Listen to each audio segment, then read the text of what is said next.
I'll be gone for just 1 second. Okay. We are playing Dungeons and Dragons.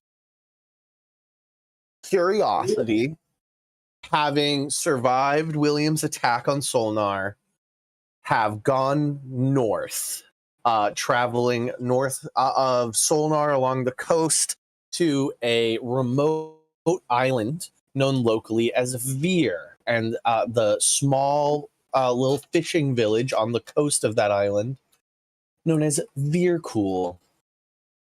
A couple hundred people live in this tiny little village on the coast. Very odd culture. They seem to revere the volcano that sits and like dominates the island.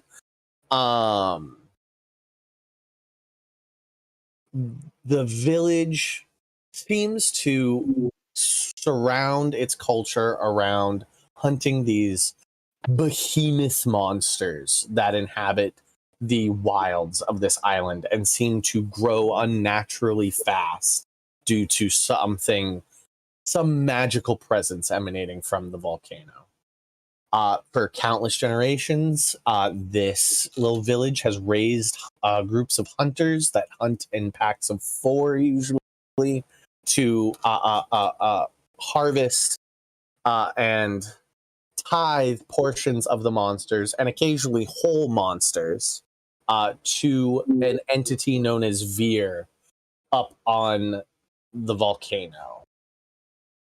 You all found your way on this island, met some of the locals, gained a little bit of trust, and went out on a hunt and hunted a massive I think it was actually just a huge creature, but a huge monstrosity with these long fangs, with some good teamwork. Eddie restrained the beast, growing larger in size thanks to Craig, and the lot of you beat the crap out of it. Absolutely demolished that thing. And harvested it and brought back the portions to be tithed out to Veer. The locals promising, due to your fantastic efforts, to allow you to join them in the tithing ritual. Night comes very swiftly, and you all have your rest. And the next day, the village stands before you. There's a lot of sort of merriment, individual like family units out and about, sort of commingling, and there seems to be like almost a festival feeling to the area. Yeah, I did my math crazy wrong earlier, but 4 hours is our hard cutoff now. If we start at our normal time, it would be 3 hours. Oh. Yeah. So 10:30 your time, or really 10 your time would be, or 11 your time would be the time that I cannot play. That's way off. Yeah, way off. Because I did it backwards. But yeah, we'll circle back to that. I got up super duper early for nothing. Is that what? I would rather have a little more time after the game before I go to work. So I do really like that. Right, but so sort of like a local like holiday is happening.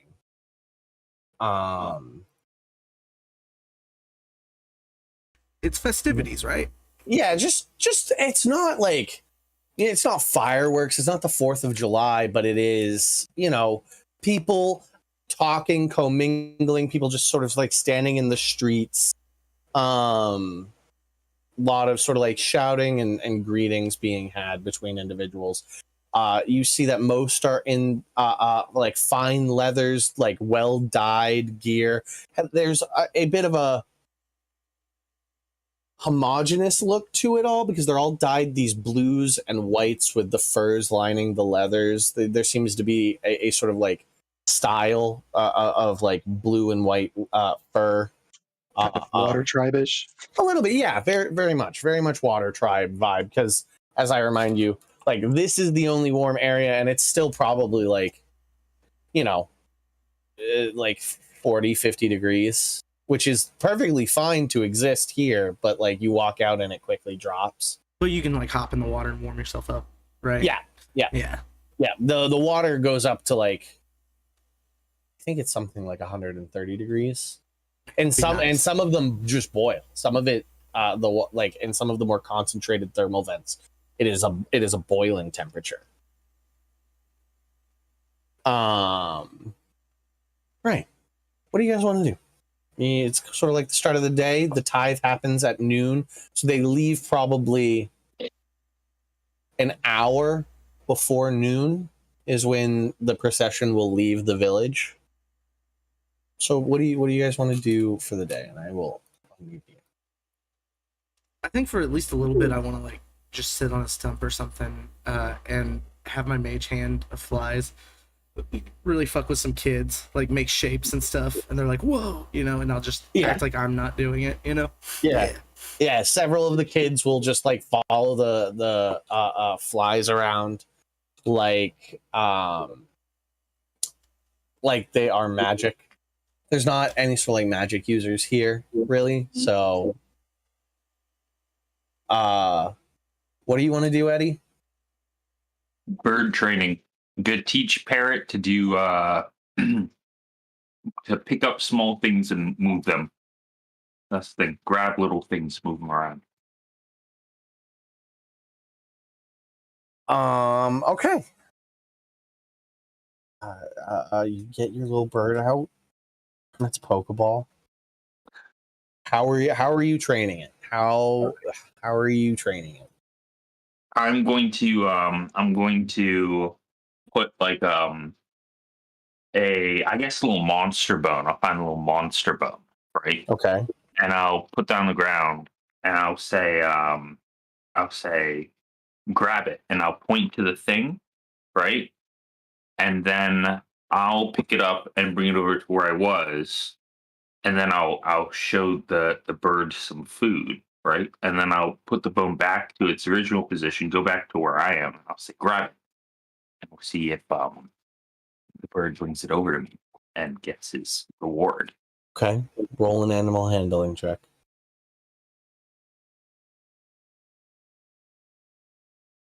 That's a 3 for me.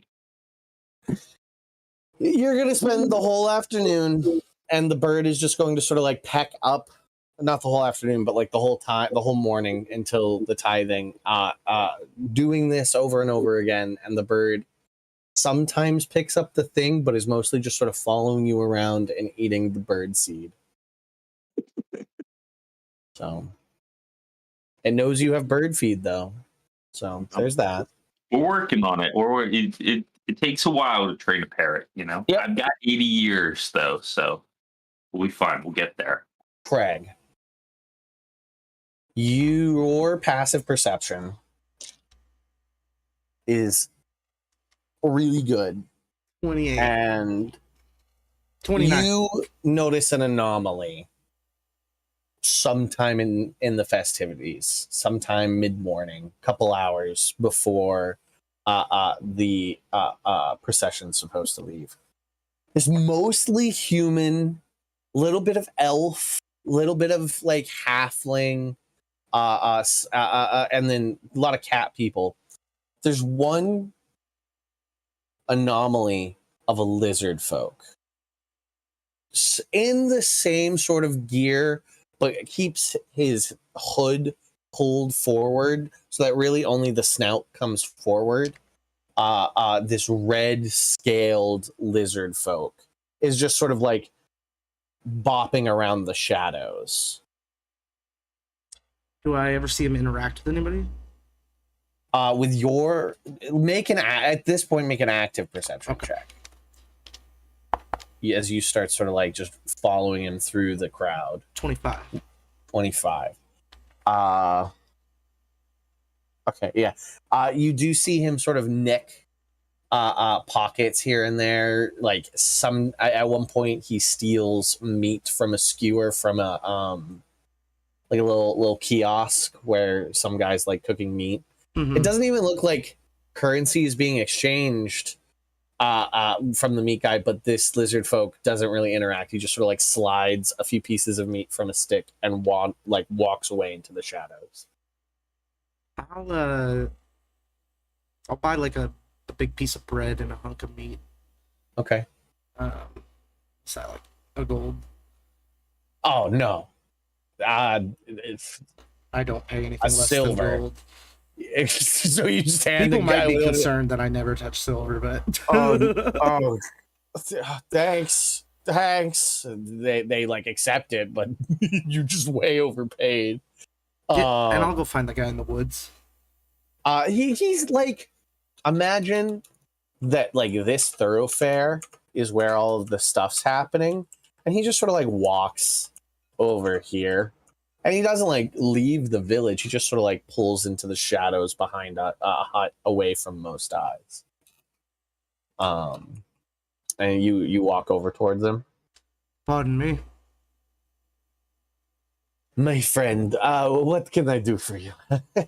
And like he's got this like toothy grin that he's a very charismatic guy, but you instantly can tell that he's on edge that somebody has approached him.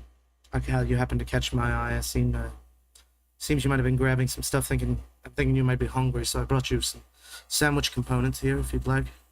Oh, my friend, you are too kind. You are too kind. Those are also my friends that gladly gave me these things. Don't you worry. Benny makes many friends, and you could be one of my friends now. Sure. Like Your name's makes a Benny? sandwich. Short for Benito. Yes. Oh, one moment. And he like turns and quickly rummages through a bag, and then he turns back to you with this like pencil thin mustache drawn. It's got like the classic curl and at the edges, like right at like so flat lizard node front snout.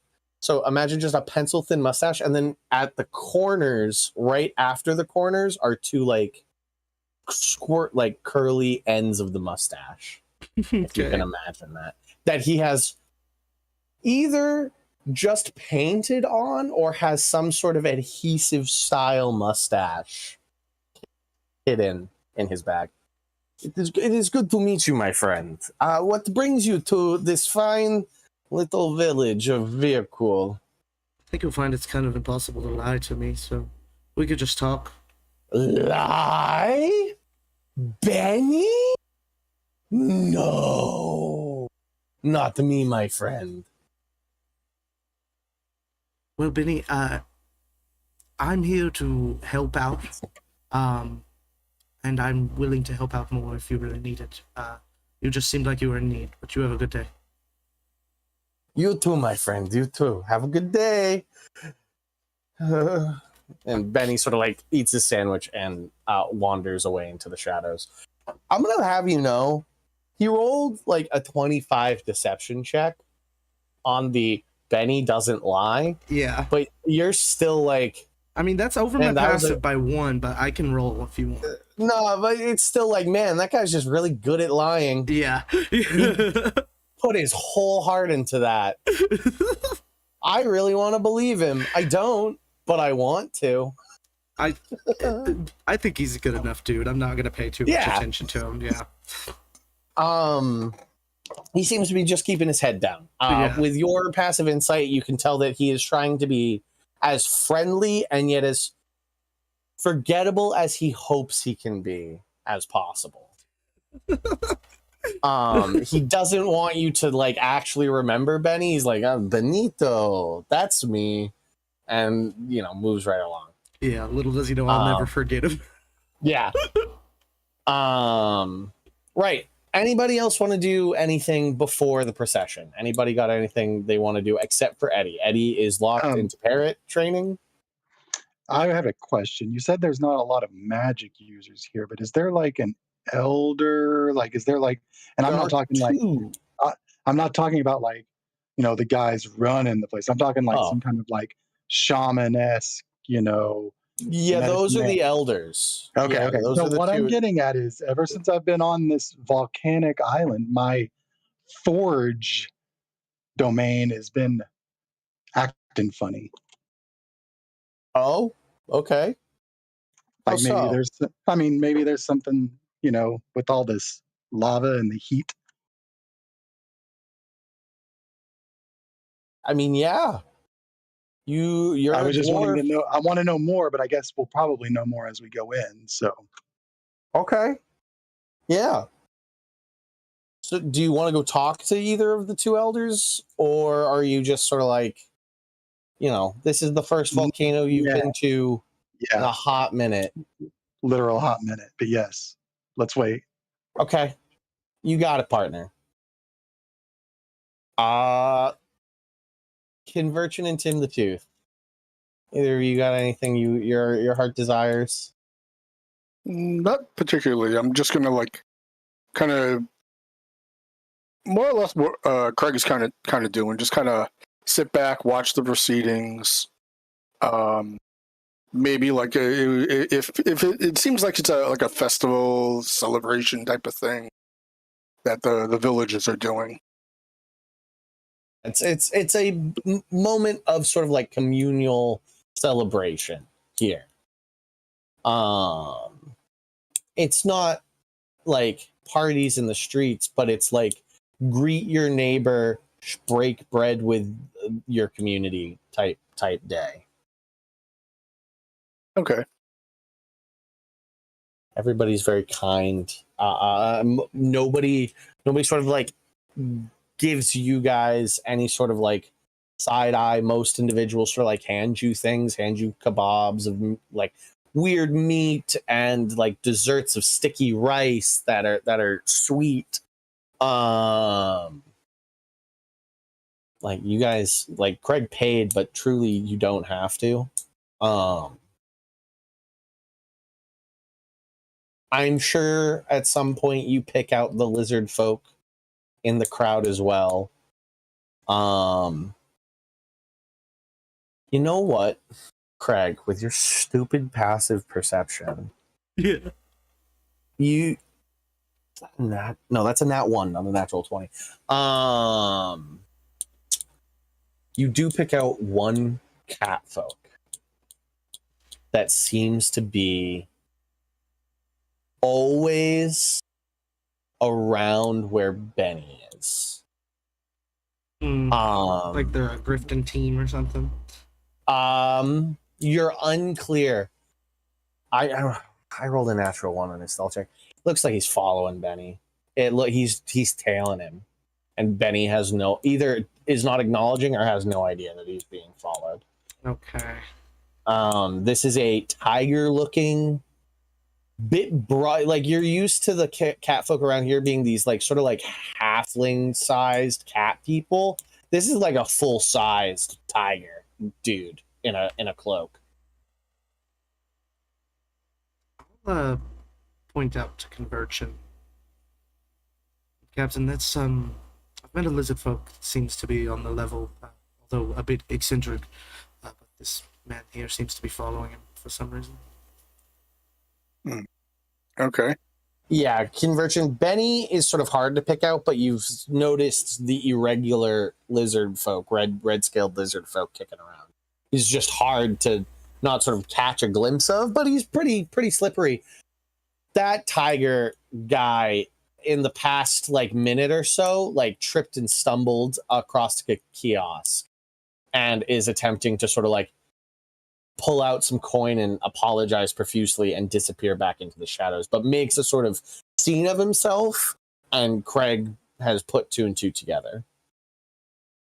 Okay.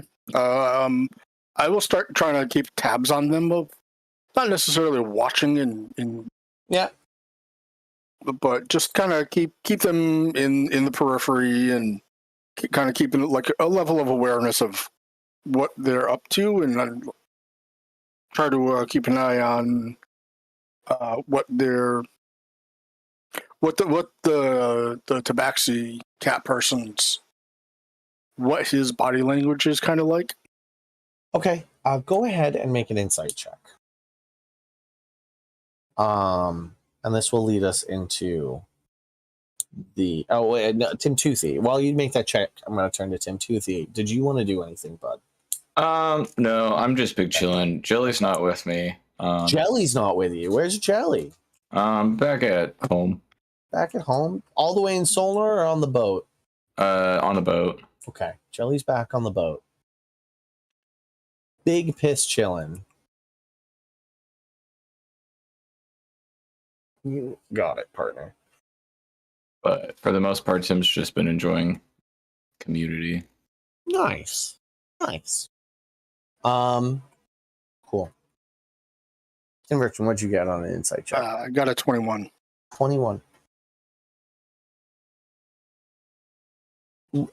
Just sort of leaning off the one that this guy rolled, you do catch like a look in his eyes, and you instantly get the feel. I'm going to do like a cool little flashback moment where like you catch a glimpse of this guy's eyes and then it flashes back to that rainy fight in the captain's cabin where like the darkness appeared with the assassin drow that came after you and Velran. And you instantly catch that guy's an assassin or a predator and is actively hunting Ben. Okay. Slips away back into the crowd. Benny also doing the same thing. Kind of slips away into the shadows. And it's around this time, drums begin to play. And a gathering at the gate of the village begins with a couple wagons, some horses, weird sort of mutated horse-like creatures that like seem to be part goat, part horse. Are pulling these wagons, and they're filled with like meat and furs and bones and claws and all of these different pieces of monsters that have been hunted recently. And the 4 individuals, Gums, the Bowman, Evrim, and Jack, are sort of like putting the finishing ropes and pulling everything together. As some of the village begins to like cheer and some begin to pray and doing like group chants in praise of Veer. Tim Toothy, what languages do you speak? I speak. Because you weren't here. Nobody else. Common, Kobold, Goblin, Kobold. Is Kobold a language, or is that just Draconic? Is it just Draconic?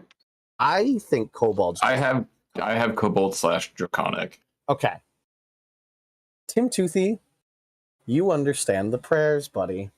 Oh no. So Tim Toothy walking up, he was on the boat during your hunt, and you guys were like, dude, this is so cool, you gotta come. So Tim Toothy came to the little festival the next day. And everybody's doing little chants in your native tongue. It reminds you of what's that kobold place you came from called? Kobold Keep? Yeah. Yeah. So it literally like brings you back home. They're talking just like all your friends and your family did back home. They're saying prayers to this dude named Veer up on the mountain, living in the volcano. May its riches ever grow. May its hunger never end. It's a great time. Sounds like a cool dude. Like your family would have loved him. Hell yeah. Yeah. Tim gets hyped. Tim starts just talking to the party in Draconic. So Tim just starts speaking to you guys in the language that like a bunch of like the more zealot worshipping types are speaking in. I speak back to him in Druidic. What do you say? I know that. I don't understand you, but I know you understand this by the look in your eye. Oh, right on. Sorry, I got caught up with it just brought me back home. Hell yeah, man. I saw lizard folk around here. It looked like a real tall kobold. Maybe you guys would get along? He did kind of look like a real tall kobold, didn't he? Speaking of which, keep an eye on that other guy that was following him. Oh, okay. Yeah, he's right Yeah. there. I just turn and point. He's actually not. He has both Benny and him have disappeared. But you point where you last saw him like 20 seconds ago, and he is no was right longer there.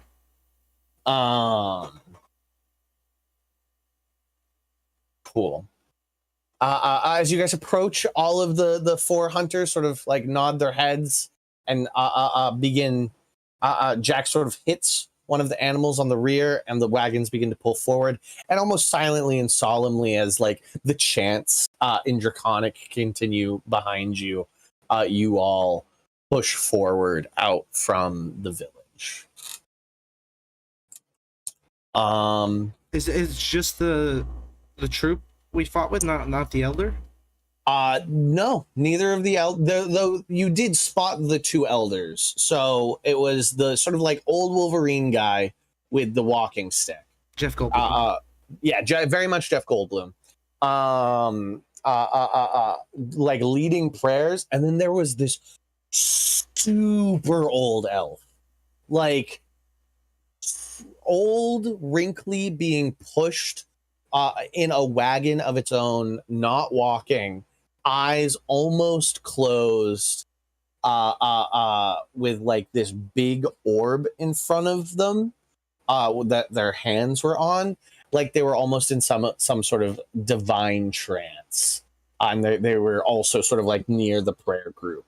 And you just assume that those are the two elders based on the reverence being shown to like both of them equally. And that's that one guy's grandpa from Breaking Bad.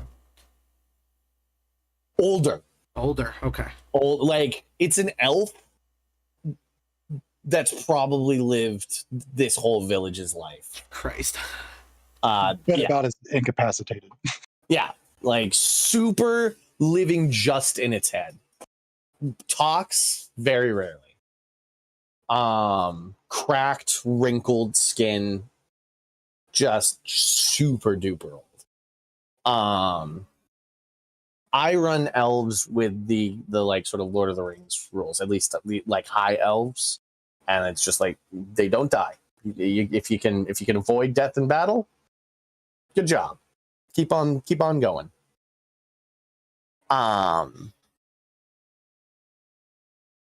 Right, you guys leave the village and like head on up, following this sort of like beaten path that snow has somewhat pulled over, but you can tell based on like rivets in the snow that like enough foot traffic follows this on a regular enough basis that you are following up to the mountain. Very quickly out of the village, it goes from like green and sort of kind of warm to instantly very cold. Winds blowing snow towards you. You begin the like 3-ish mile journey that should take you at the speed you guys are going just about an hour to march all the way up to what they call the altar of Veer. Is there anything you guys would like to do in that march?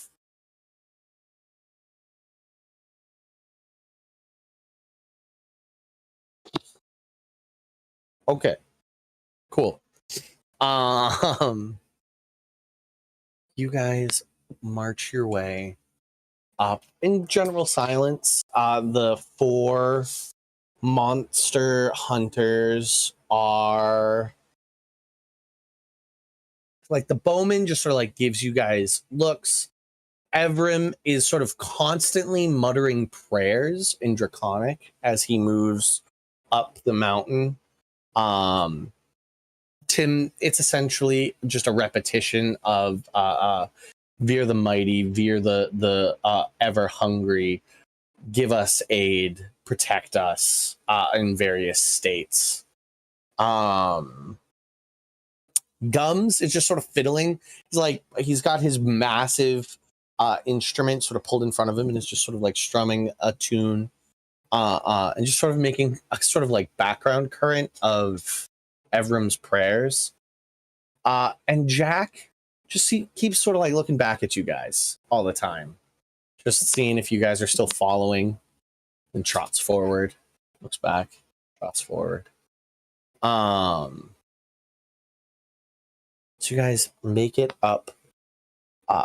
So this path sort of becomes somewhat steep at about 3/4 of the way through as you guys start climbing like the side of the volcano. You can see sort of at a beginning as a speck in the distance, getting larger and larger, this carved archway into the volcano proper, like into the mountain. It's massive. It is a massive archway. As you approach, you begin to realize that it is probably 50 feet tall of an archway and like 45 feet wide. Massive, just like carved into the mountain. Like, 2 questions. Does it seem like it's not built for humans? And does Clarny recognize who would have carved it? Yeah, that's what I was going for. So when we get up there, you can do a stone cunning. Does it look like it was made for? It's just a massive, obviously not natural entrance to the volcano. It doesn't have like doors or anything on it. What it does have on the outside, sort of creating the image of the archway, are stylized stone carvings of 2 massive snake heads or dragon heads that just sort of like seem to be intertwining and fighting at the top of the top middle of the archway.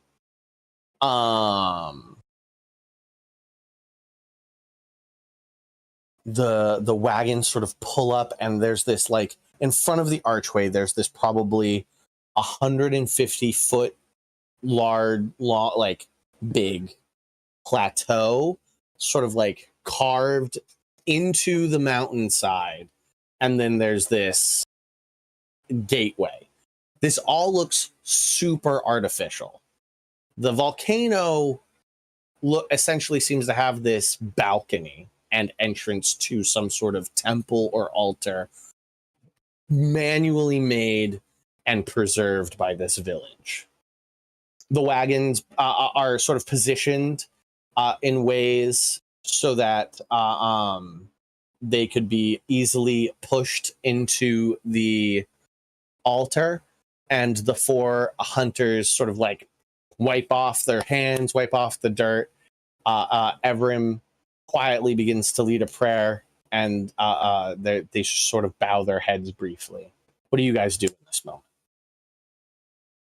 Clarny wanted a stone cunning. Yeah. Eddie says a prayer in bird. Oh Lord, may this beast or whatever lurks in here not eat us. Something like that.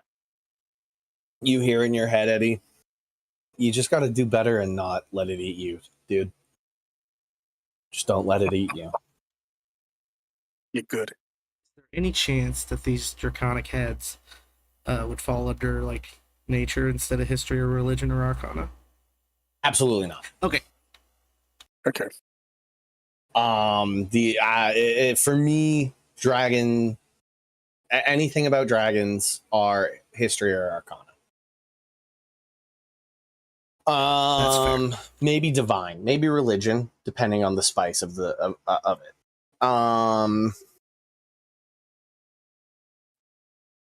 These could be like monsters from the island. It's definitely very reminiscent of like carvings you've seen on like the wooden posts in the village. It's definitely some sort of like religious connection to the village below. That much you kind of, with all of your passives, you can glean that instantly. What'd you get for the stone cutting check, Pliny? How does my 2 times proficiency bonus work? So you roll a die, and it's a history check with 2 times proficiency. So what's your proficiency bonus? Okay, hold on. It's your intelligence plus 10. Intelligence plus 10. There you go. Yep, and How much? 21. 21. But that's not my roll. That's 21 plus a 19. So What? How'd you roll? Oh, no, you have a 19. Oh, you rolled a 19? yes, And what's your And then intelligence? you have what's your intelligence? What's your history modifier? Oh, not the intelligence itself, just the history modifier. Yeah, just the modifier.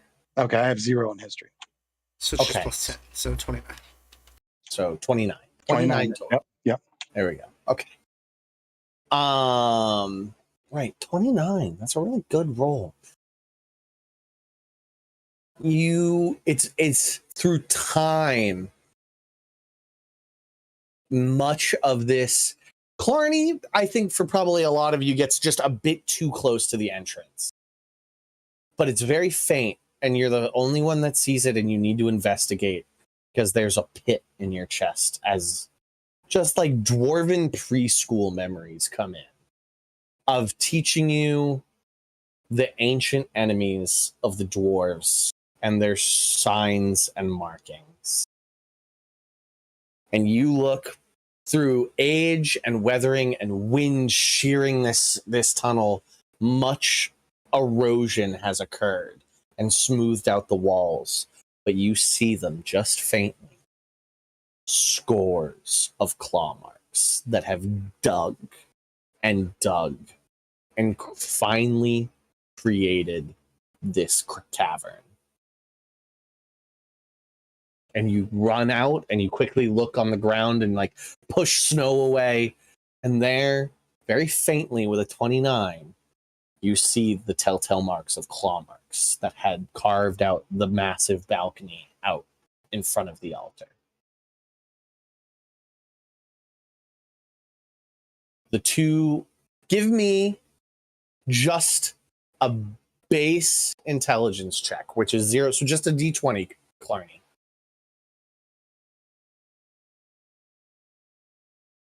That is another 19. Another 19. Like puzzle pieces, it slides in for you. There are many creatures that dig in the depths of the earth, but a volcano. There is one type of dragon known for its viciousness and greed that is a particularly good digger and climber and can live in lava. And that's a red dragon.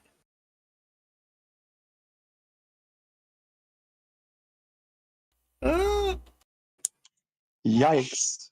That's a big yikes. So like the camera spins around Clarny as like the pieces click together of like Algebra is spinning around my head. Yeah. Very much so. Like the old dwarven tales of like beware the depths, beware entering volcanic areas, digging too deep, laying too much claim to wealth near volcanoes for fear of red dragons flying down and claiming your hoard.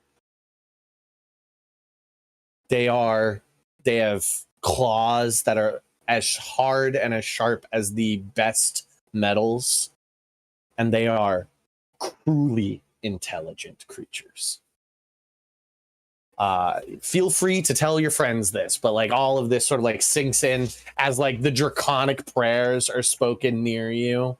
I'm gonna tell them, and then I'm gonna ask Tim, Toothy, like, hey, we probably need to know what they're saying at this point. Yeah, I'll start just translating. It's, veer the mighty. We have brought you the tithe to appease you. We are your servants for evermore. Greg's eyes go wide, and he's doing math in his head for how long this village has been here and doing this, and thinking about the fact that this dragon probably has an orb of power attuned to it. They sort of like close their prayers with a amen, and get up and like take the horses. They leave the 2 carts, but they take the 2 mutated like goat horses and begin to walk back. And they go. Gums turns to you and goes, are you guys coming? It's kind of you to join us, but you don't want to be out here for when Veer comes and collects. We were coming to see the volcano.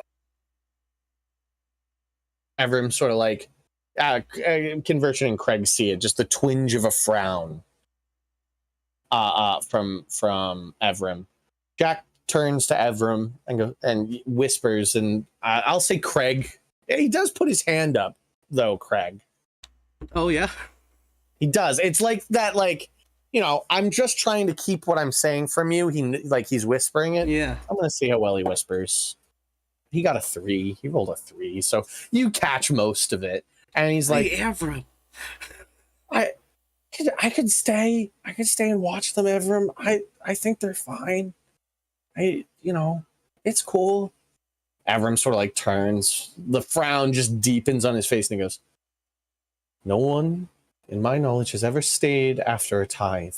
I don't recommend it, boy. And for you all, I thank you for what you've done for the village, but you might not be welcome back in the village should you stay here.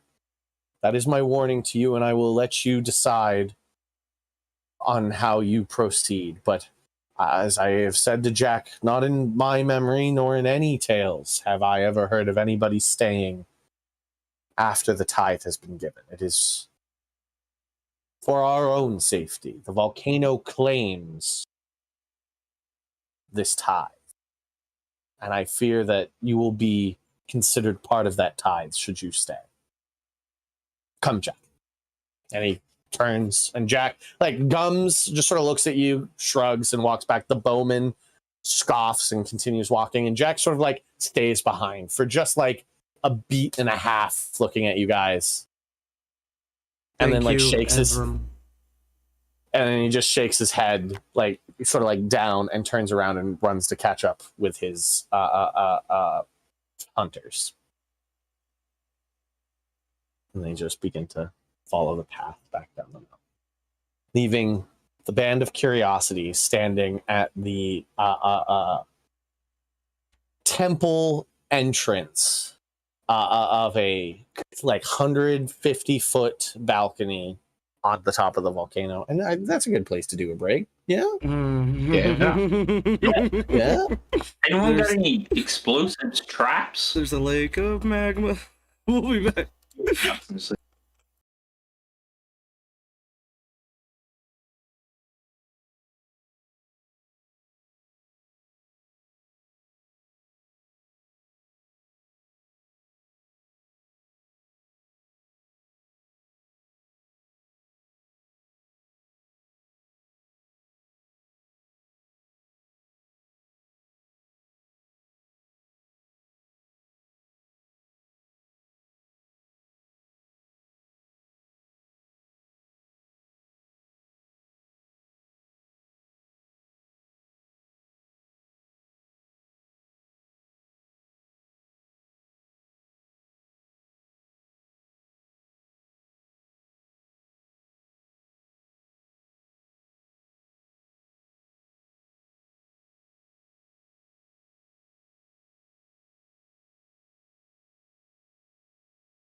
As you guys stand at this entrance, footsteps approach, and 3 figures walk out of the darkness of the archway. They all walk towards the meat cart. I'm gonna rename it to meat cart. It'd be tithe carts, but the tithe cart, and then pause. And 2 of them, so their attire. They seem to all be wearing the same sort of like leathers of various states that the village people did. There are 2 like 40 some odd year old individuals, both male, in the same sort of like tunic leathers and breeches, somewhat caked in ash and just soot from living in the volcano. Their notable features are red scales that seem to just sprout in places. Like one of their jaws is just a completely like red scaled part. One of them, the scales encroaches their right eye, and their right eye itself is like a lizard eye that has two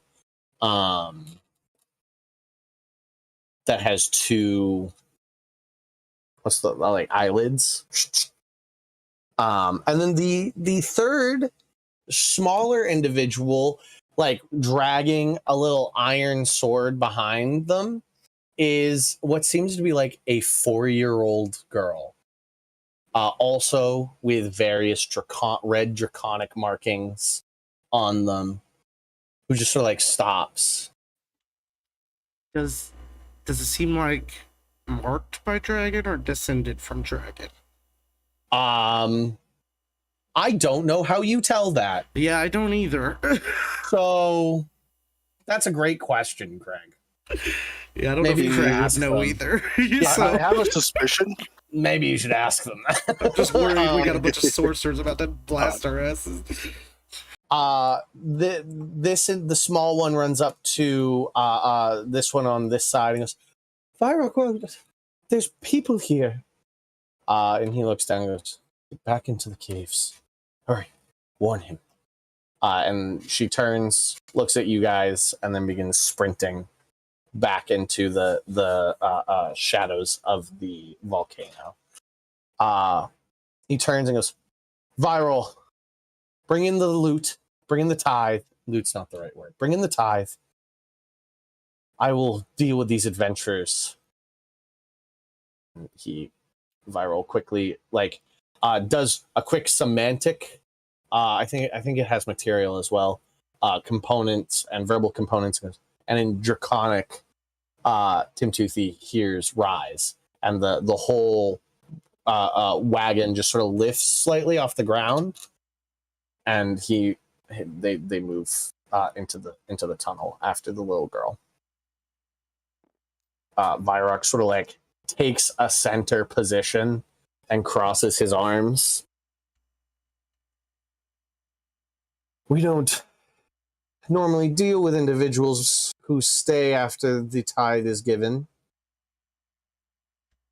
Who are you? I'll step forward and basically into the square in front of him and to the left. I would stay right behind Convergent.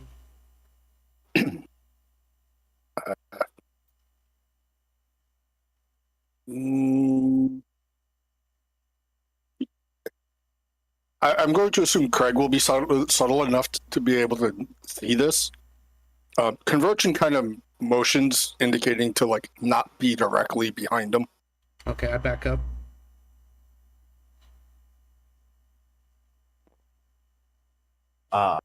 It's going to pull out a crossbow and sort of do a sweep this way.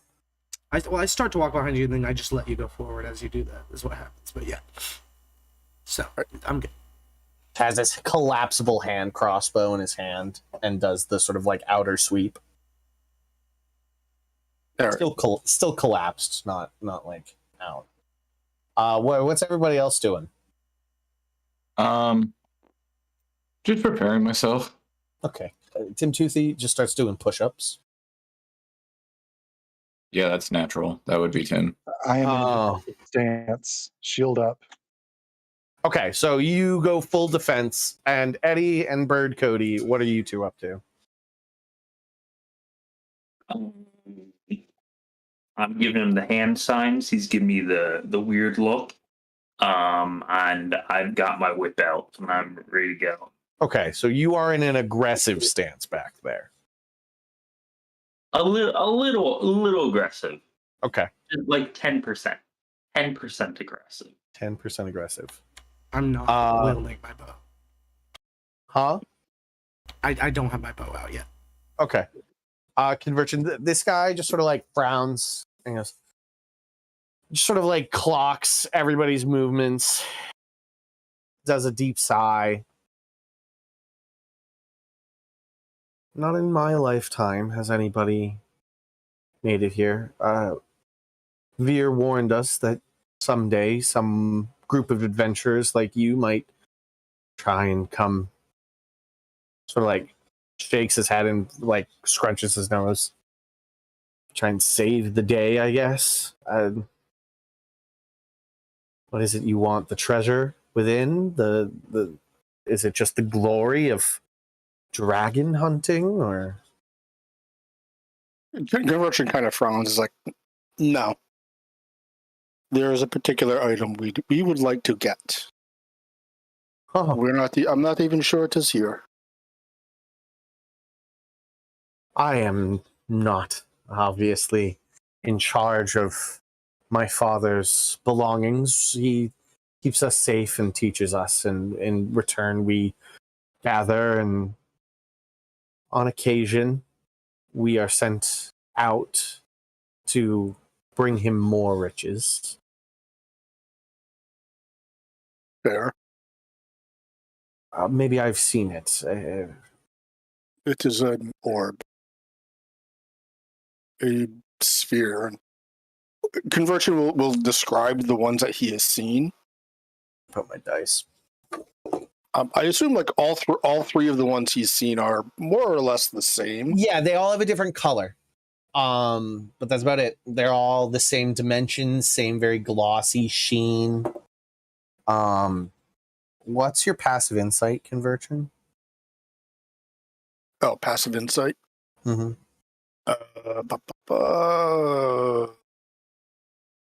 It'd be what, 10 plus insight? Mm-hmm. 14. Okay.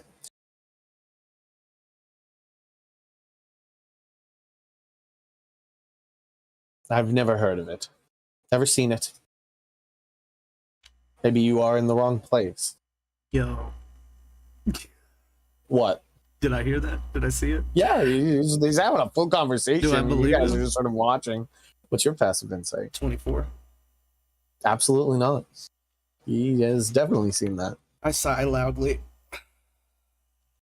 He catches that, sort of looks at you, turns back to Conversion. Either way, even if I had, my father's possessions are quite precious to him, and he is loath to be separate from any of them, including the members of the village. Now, I would hate if we had to deal with some memories, some information getting back to them that would be, how do I put it, harmful to their life. I trust this has been all just a large misunderstanding. And if you leave now, there won't be any misgiving. Okay. Can he roll an intimidation check? Sure. I want to know how serious he sounds. Yeah. I rolled a different check right there. That was really good. That's also really good.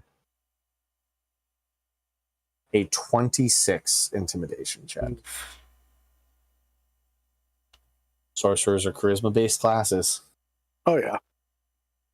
So like, yeah, that was a threat. That was a threat, and I'm going to say two things. One, the statement beforehand, the statement was also,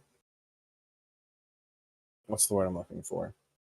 He's definitely stalling you in some capacity, I will say, with your insight. But you don't know why, and you don't know honestly how truthful he's being. Craig, what you get is he's doing the classic, two truths and a lie. He's lying some of the time, but you also gather that he's also telling you the truth about some other things. Mm-hmm. And so you're unclear in the shell game. You've kind of lost the lie shell at this point. Yeah, so I don't know if he's being serious about attacking the village, but it still worries me. Or letting you leave. Yeah. That is also like that could be true. If we walked away, we could just walk away. Or he could just come flying out and roast us. So what do you guys do at this point? Like he begins sort of backing up, Convergent, just like not turning his back to you guys, but like step by step, sort of like eyes flitting to each one of you, disappearing into the shadow. I mean, not for you, Convergent. You see him just fine as he walks back, but for some of you, he's disappearing into the shadow. Can I get a wisdom save? Yeah.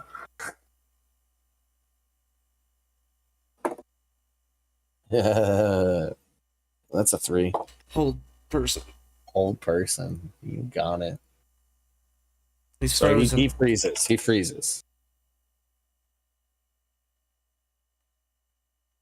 I'll kind of slowly walk up to him, not like in a threatening manner, Uh-huh. and just kind of like stand in front of him. And red dragons are not particularly well known for being benevolent. I'm sure when your father arrives here, because I'm sure the little girl is telling him that there are adventurers here, then we will have a conversation. And if we are able to come to an agreement, then that will be fantastic. If not, well, we knew well enough what was likely to be here. The orb is here. Please don't assume that we don't know where they all are. It's at that point that he breaks out of the hold person. Okay. I was rolled, about to let it was, go anyway. That was 2. Yeah. I rolled twice, just based on how long Convergent was talking. So on the third one, second roll, he breaks free. You had walked up to him, and what is he gonna do? That was a very aggressive action.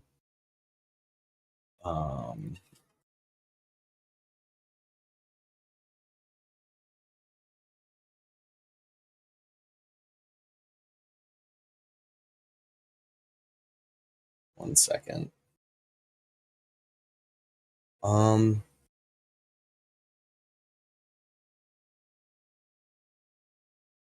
I think he's just gonna try and shove you, Convergent. Just sort of a like, get off me. Okay. That is so opposed strength checks. He got a decent 18. Decent 18 for this guy. I am going to be beating him with a 20. Okay. So he just sort of like pushes off of you. You don't move. And he is just going to like stumble back and then get up. He doesn't fall to the ground, but he like just starts like moving back this way, yells back, "You don't know what you're getting yourselves into." You watch him sort of like duck into a hallway and disappear. Quick question. Yeah. Eddie's whip, is it a chain whip? Yeah. So it's made of metal. Uh-huh. Good to know. Yes, it is. It also has spikes on it. I can heat that shit. Yeah, not against a dragon that's immune to fire, but in the future, idea. Like I thought of it just now, and I was like, dragon, of course, but in the future, man. That would absolutely work. Just And Yee. I would just say at this point you hear, I think first you feel the ground shake as a small earthquake begins to happen. And then above you, a dark cloud forms on the volcano. What was usually just a soft gray constant, there's this like earthquake and then a loud like boom sound, and black smoke begins to rise from the volcano. And deep within, only you guys can hear it. Just as the boom happens, is a loud roar from within the volcano. What do you guys want to do? I'm actually going to go ahead and cast Locate Object. Nice. I turn to my parrot. Yeah, I'm assuming you know exactly what I'm looking for. Yeah, you're looking for the orb. 1,000 feet. Yeah, I think you get across. You definitely have a ping on it. It's like dead ahead in the volcano. I will point directly at it. It is. As you follow it, okay, you start like by pointing kind of forward and down, and then your arm slowly rises. Not even slowly, it kind of like gets fast until you are pointing forward and then slightly up. Continue going up. No, it seems to like stop at a latitude.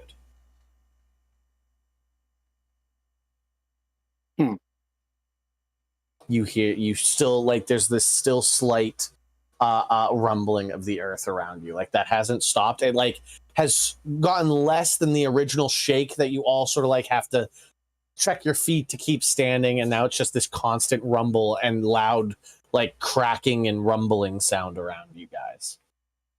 Craig, with your stupid high passive perception, you are just like a glint in your eye because you don't have eyelids up there. You see the lava begin to pour down the side of the mountain.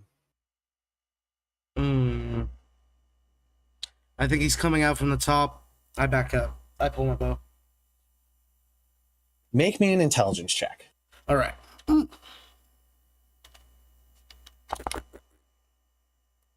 Fat 5. Fat 5. He's coming up the mountain, guys. He's coming up the mountain. I say to my parrot, go to those hunters we saw earlier and tell them this message. I'm saying this in Eric Ocker, making it super easy for the bird to understand, right? It begins to fly away. Help me! It's just another monster. It's just another monster. Say it's just another monster. Starts flying away saying, help me. You haven't taught him this. You don't just do things. He just gets up and is like, help me.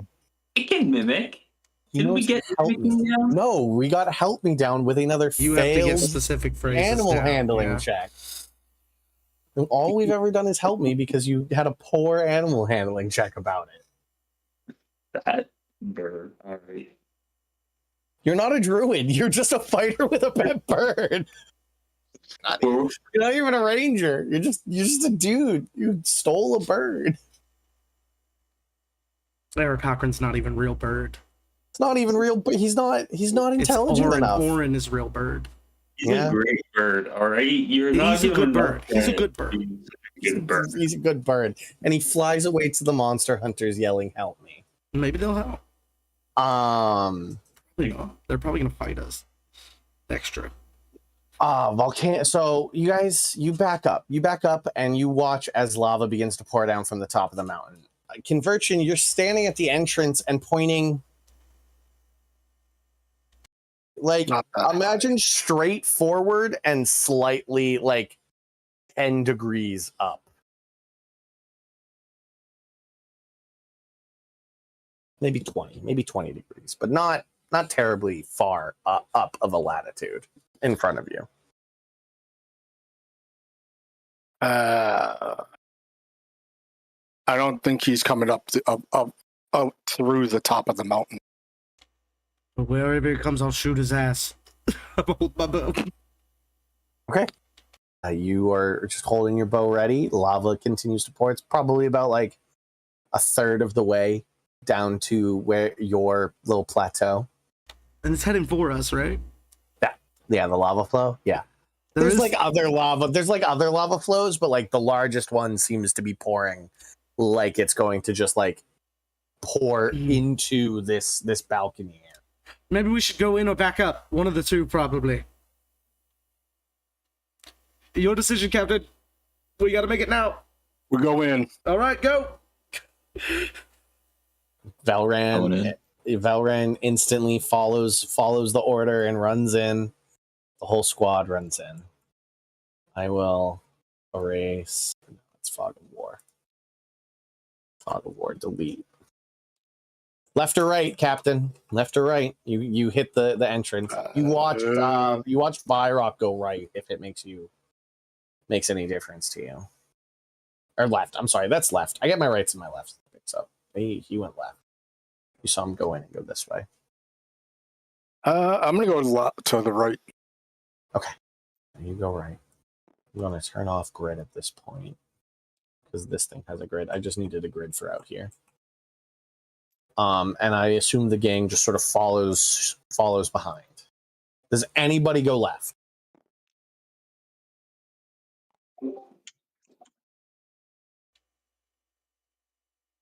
Okay. We move forward. You enter here and you see that this seems to be where I'm just gonna like copy a bunch of these carts. There's just like a bunch of the empty wagons in this room conversion that just seem to be like stacked and piled up.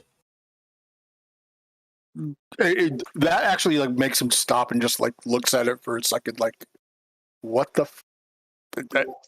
Okay. Why don't they return the wagons? Set them back outside. Do they make them build new wagons every time? Exactly. That's kind of like what I'm like. What the Fucking dragons and their hoarding. Let's keep going. Come on. These are mine. Every time. Is this the actual horde? Does the dragon just collect? It's just gonna be more wagons every room. Oh my god. I guess conversion rounds this corner, and like the heat wave hits you. As we're moving in, I'm going to activate the eyesight for all of us, so we all have dark vision to 300 feet. You got it. There's no need for dark vision here, as you reach a cliffside, and below is a molten lake, roiling and angry. And you see on the far side of the volcano, clinging to the side of a rock, is a massive 40-foot wide wingspan, just like 40 feet from snout to end of tail, a massive red dragon climbing up to the top of this molten rock spire, and it just begins to perch up there and look around. And this creature has a really good passive perception. And probably true vision, right? Yeah, but true vision's only out to a certain area. Are you guys even trying to be stealthy? I'm not. Yeah. Okay, no. So like instantly the head snaps over to you. And you just like the beady dragon eyes pierce you. And he lets out a terrible roar. And I guess that's where we will roll initiative. We'll say probably at about that point. If nobody, it was Craig. Craig was next. No, I think I'd be in the very back. You want to be in the very back? Yeah. Who's behind Velran, who follows Conversion? I will. You Tim the Tooth. Eddie and Clarny, where do you want to be?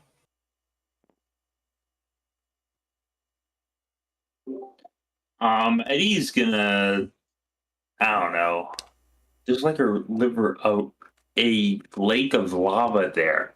You don't really even see that. You just see sort of like the light from the lava and the heat. You're back here. Yeah, and he's gonna take cover behind a wall. He's Okay, gonna so stay you're- close to walls. I'm gonna move up closer to Convergent next to Valran. You got it.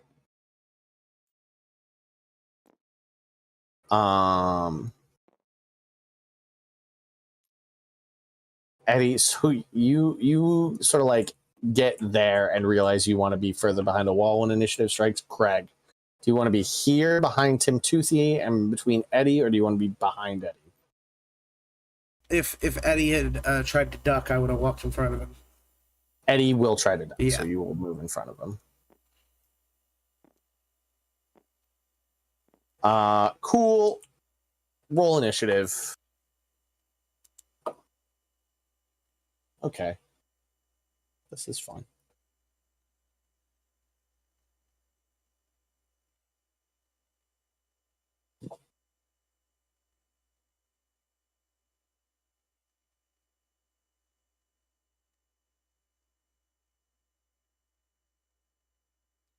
There's no grid on the Caldera. Is it open up to like the sky above this? Yep. Nice.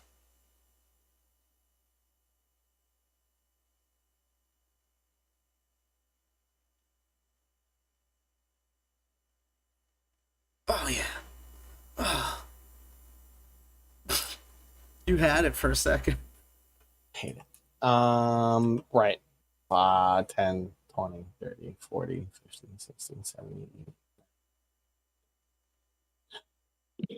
40.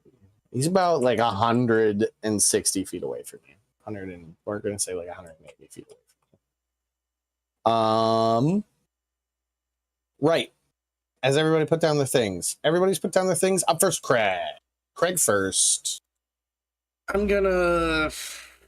Craig first. He's perched up on top of like a molten spire, roars at you all. I'm gonna have a silent lightning bolt come from the sky and hit my bowstring. And I'm gonna say, we're just here for the orb. If you give it to us, we'll leave you alone. And I'm gonna hold my attack. Okay.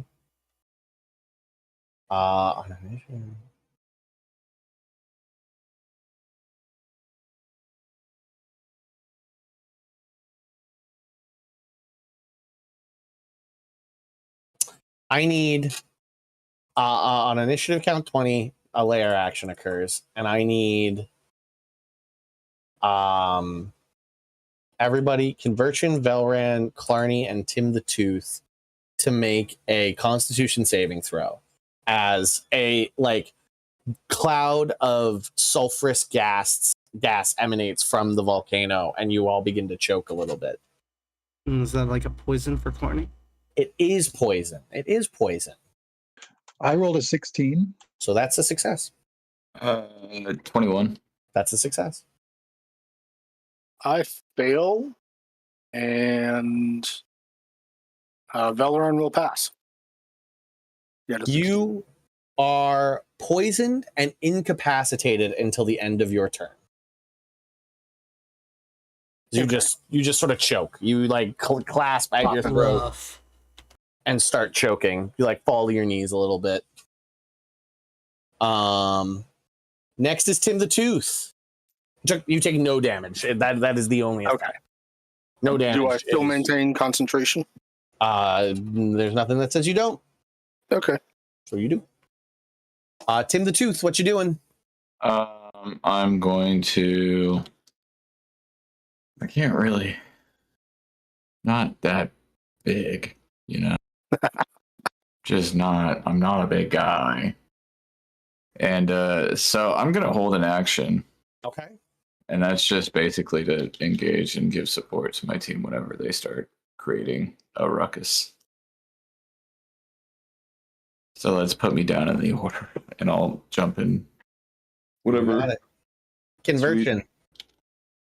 I'm coughing and Yep. waving my hand in front And of my face. you are good at the end of your turn. Eddie. What you doing? Eddie.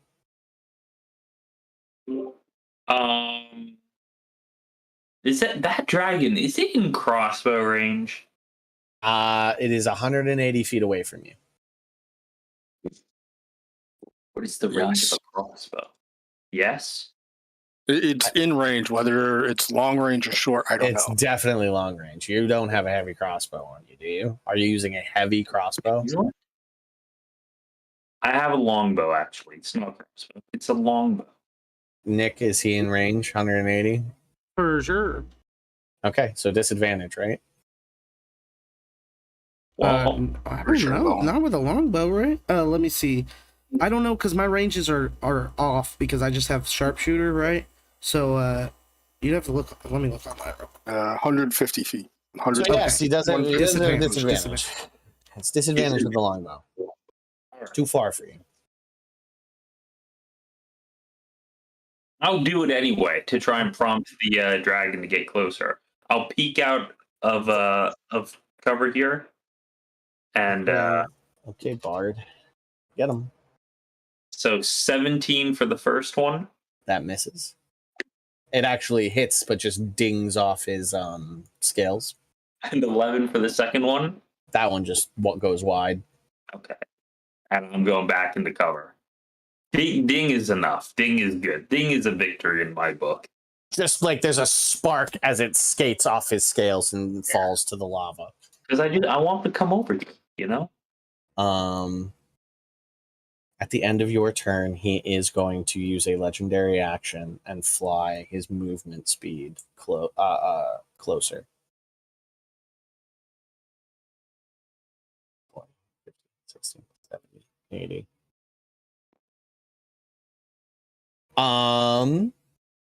And Clarny. I'm just gonna hold an action. I don't want to intimidate or instigate yet because I want to see if he'll talk to Craig.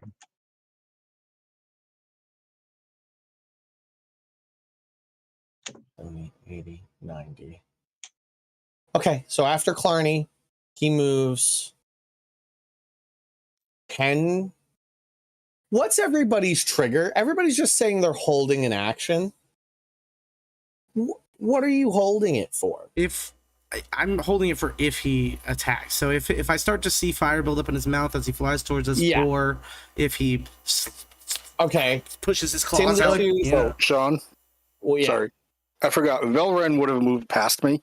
Cool. To Yeah. where that opening is. He's like, "Ah, there's a bunch of us right here. 5, Get out of the 15, area of 20, effect." 25, 30. He moves. He gets there with a single move.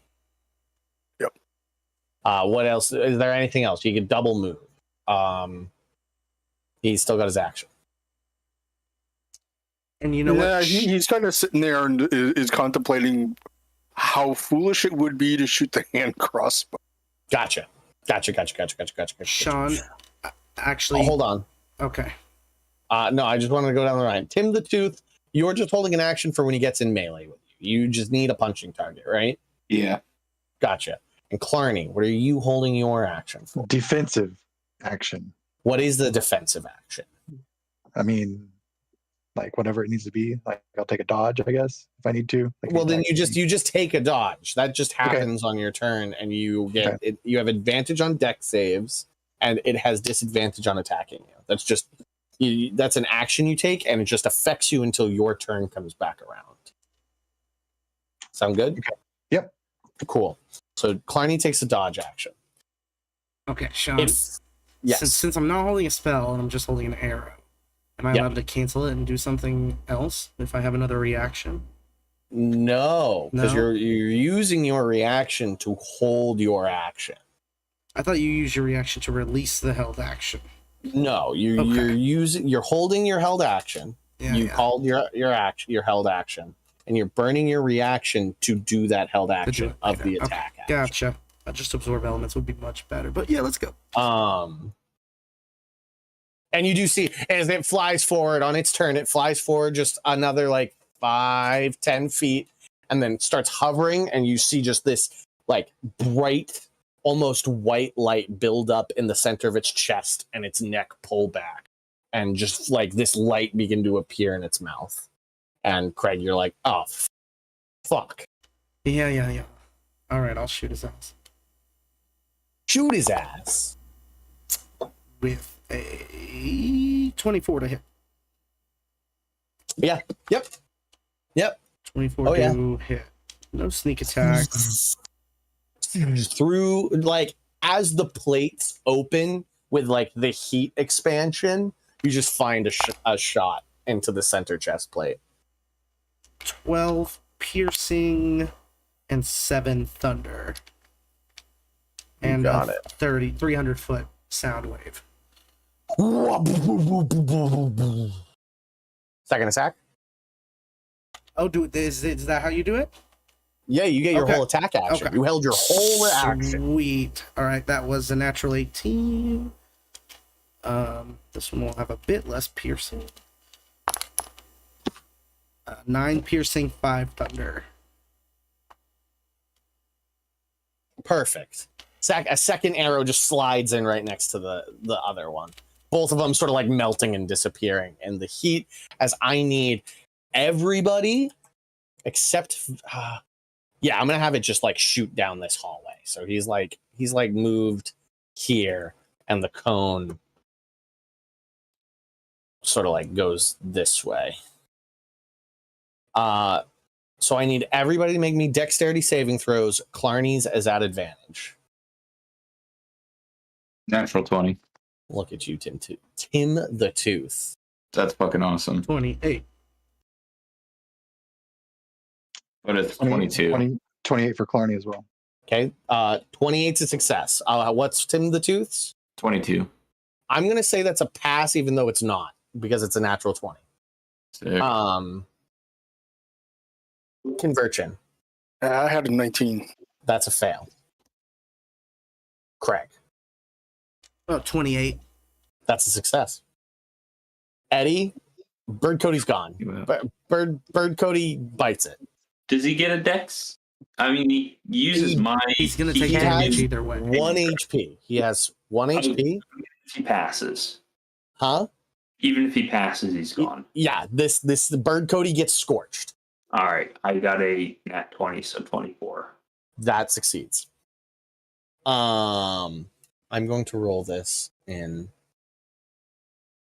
dice rolling because it's a lot of dice.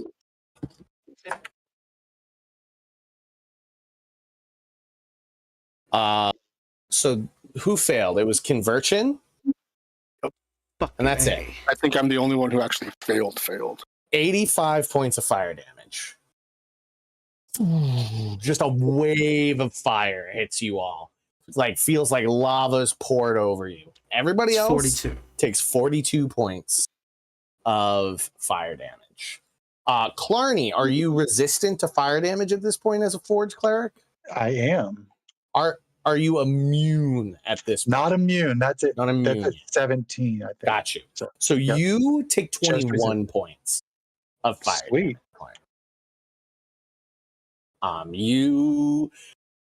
So in this moment, as the fire waves over you, Clarny, you sort of weather it better, and you just watch as Convergent is just engulfed, and his metal armor heats up, and you can just hear his flesh sizzle. Does not go down though. He doesn't go down. He's still standing. Yep. And I think he's going to end his turn by like landing on the side and like holding with his claws about 10 feet from Velran on the side of the volcano, on the inner wall of the volcano.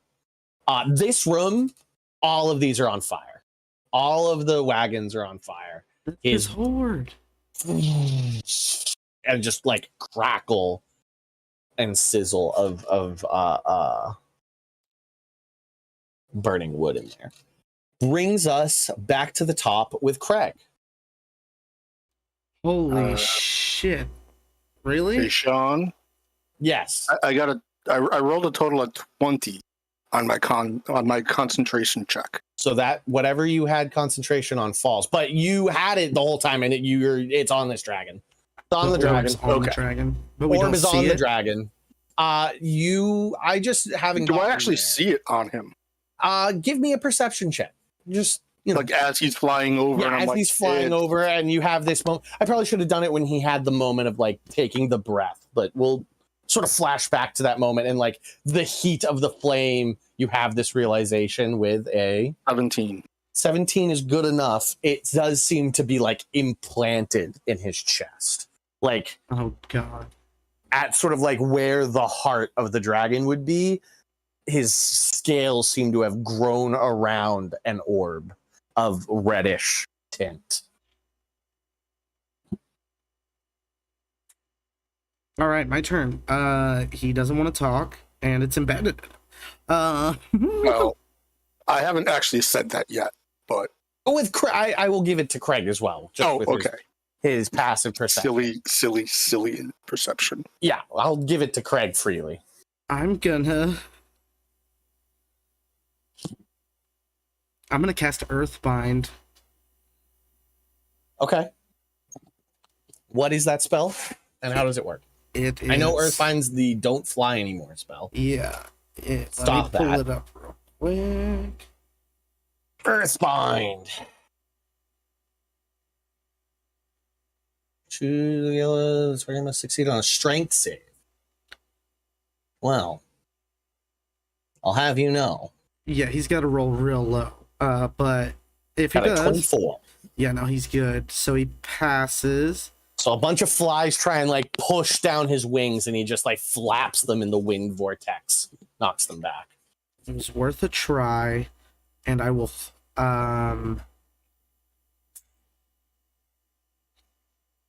I will back up behind Eddie, kind of up against the wall where there's not a cart in there. Over there? No, where I can still see the dragon. Oh, so you want to be like over right here. there. Okay. The And- crackle of the wood around you is warm. Yeah, I'm but gonna try to not hide anything behind some dangerous. fire. Okay, right ahead. Roll a hide check for me. Natural 20. 4. 29. Perfect. Okay, you feel pretty hidden. I'm going to need at the end of Craig's turn. It is layer actions, and I need everybody 5, 10, 5, 10, 15, 20, 60. Tim the Tooth, Clarny, Conversion, and Velrent all make dexterity saving throws. Clarny with advantage as the volcano shakes and another earthquake hits the volcano, and all of you sort of like need to hold your ground. Eddie and Craig with the walls next to them and being further away from the dragon, just sort of gripping her. Don't need to make those saves. That is another 28 for me. You are fine. Let's see. I got a 17. And That succeeds. Velran got a 23. So Both he's good. success. Tim the Tooth. No, fucking another natural 20. I'm not even kidding. Love that. All of you keep your feet. No problem. You're up, Tim the Tooth. How far away does this thing look? 5, Away from 10, me. 15, 20, 25, 30, 35. He's like 40 feet away from you, sadly. Okay. And we took 42 You damage jump, from that though. fire, right? You did take 42 points of damage. Okay.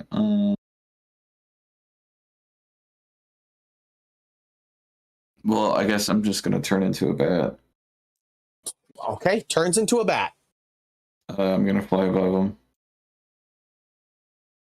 How far up are you going to fly? Like literally just getting right above him. And then Okay, and then you're gonna not be a bat? Yeah. Love that for you. So you just I want an acrobatics check Okay. as you come down and land on top of the dragon. That's a 15 plus. Totally good. You land. Athletics or acrobatics? I was gonna say acrobatics, just on like the landing. Okay, so it'd be 17. Totally great. You land between the spikes and frills on its neck, and you are now like in between the neck and the shoulders of the dragon. Near the orb? No, the orb. So like you're on its back. It's gonna be on its chest. The orb is on its chest on the other side. Yeah. And he's got like a musk chest, right? What's a must? You seen the pictures of Elon Musk?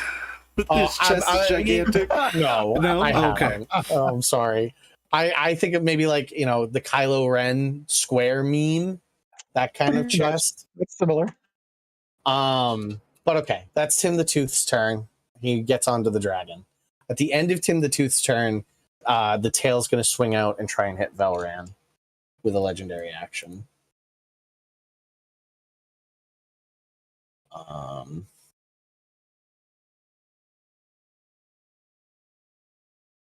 Oh my god, it's in the 30s to hit.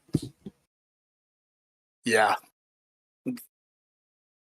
He takes 18 points of bludgeoning damage just as the tail whips around and slams him into the wall.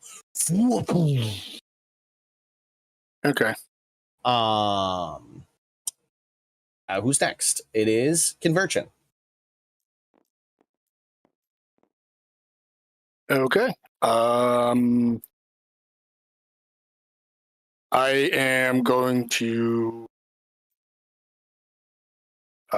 walk towards the dragon as I'm casting heal upon myself. Okay. You can make it into melee. And I'm like, I just casually, as I'm walking, looking right at it and like, have to cut it out. Basically saying that to the party. Yeah. Orbs in its chest, we're cutting it out. Gotcha. That's your turn? Yep. Well, Velran. I will take the 70 points. What's Velran? Velran will realize it is a really, really bad idea, but he will go ahead and shoot the crossbow at the dragon. Go right ahead. Take his 2 shots, because he took the crossbow expert.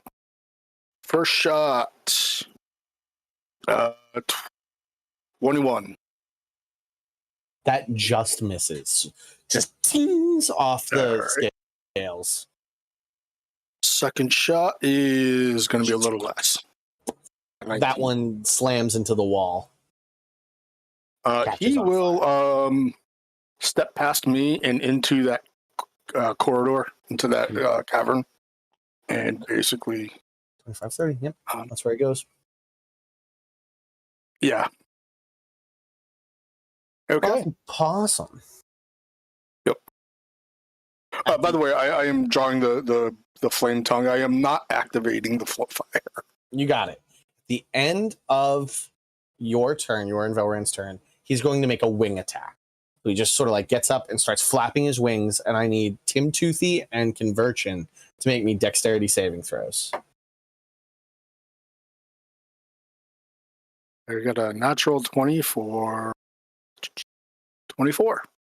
Natural 20, even though that's a failure technically on stats, I like natural 20s, and so you succeed. Okay.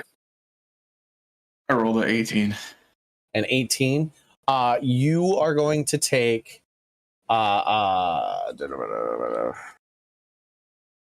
say half just from where you are. So you take 8 points of bludgeoning damage. And when your turn comes back around, we're going to do a dexterity saving throw to stay on the dragon. Okay.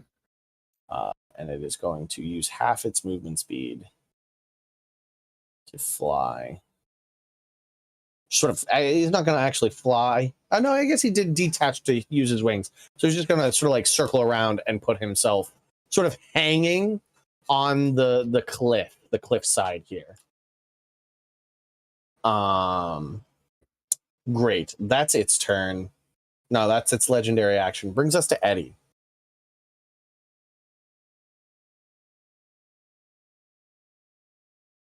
Eddie, what you doing? What's the distance here? 5, 10, 15, 20, 25, 30, 35, 40. It's 40 feet from you. 40 feet from me. Okay. So I'm going to make a transparent echo.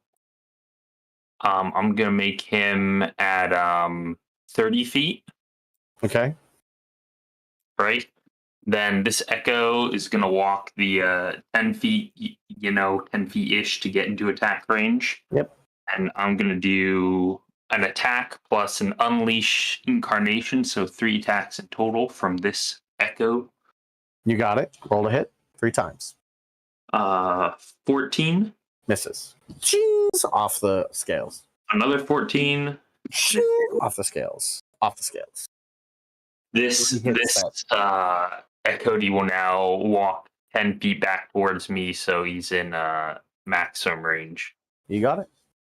All right, then that's the turn. Clarny, this dragon is right next to you. Not right next to you, but like has moved very close. I'm going to. Am I in melee range or am I in throwing range? You are in throwing range. I'm throwing. You got it. You think with this creature's arms, you're probably in its melee, but you are not in melee with it. Wait, oh my god. I am so sorry. I just gave you the dice rolls and I didn't add my plus 12 to hit. Okay, so you rolled 14 twice. It's 26, 26, and 14. Okay, so the first two hit. Clarny, you also rolled a hit. Eddie, do your damage. I rolled a dirty 20. That misses. Hammer flies out. Okay. Begins to fall down into the volcano and then reappears in your hand.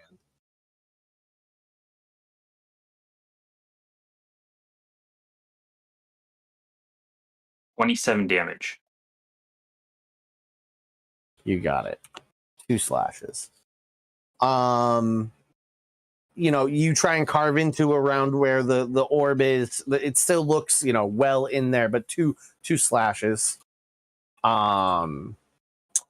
After Clarny, anything else, Clarny? You want to move? Bonus action spell. Let me step back a little bit towards just maybe the next line back or so. Yep, I think it will take a reaction attack at you at that point. Okay, then don't do that. So you're not going to do that? No, I don't want a reaction. Nope. Okay. So you stay where you are. Where I'm at. Yep. You got it. It's now its turn. And now I'm gonna roll on in the dice room a D6. 5 or 6, he gets his breath back. A 1. What's it gonna do then? It's going to let out a terrifying roar. The room shakes, rocks fall, lava bursts behind it. I need everybody to make wisdom saving throws against fear.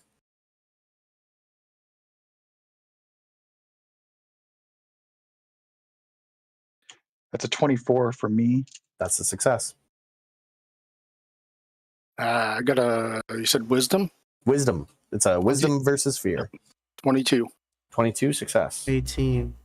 18. Yeah, same. 11. 18, and 11. Yes? Yeah. You're all frightened. Velvarn is wisely hiding behind the rock. He is aware of the dragon and does need to make me a save. Uh-huh.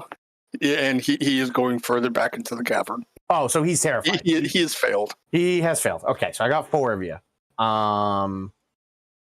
Cody also needs to make a save. Actually, no, it doesn't. Only Bird Cody will. I lied to you. Only Bird Cody would. It now is going to take 3 attacks. It's going to do 5, 10, 15. A claw attack on Clarny and a claw attack on Conversion.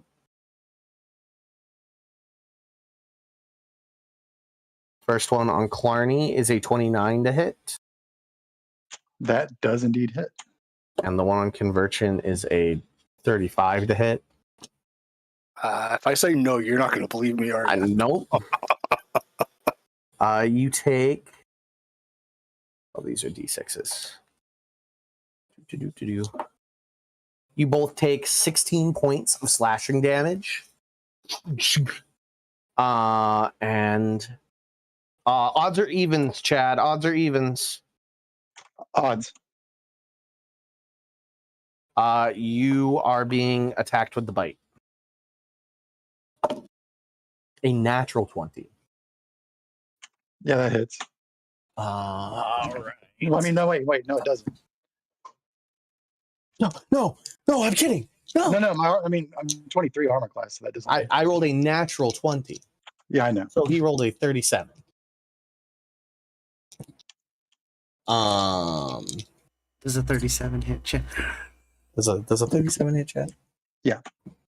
I need Oh my god, can you imagine if a 37 didn't hit like a PC? I don't think anybody can get AC that high. 3.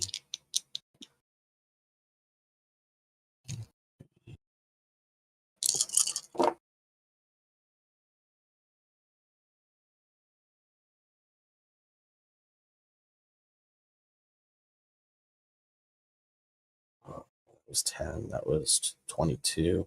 You take 23 points of piercing damage. 33 points of piercing damage, and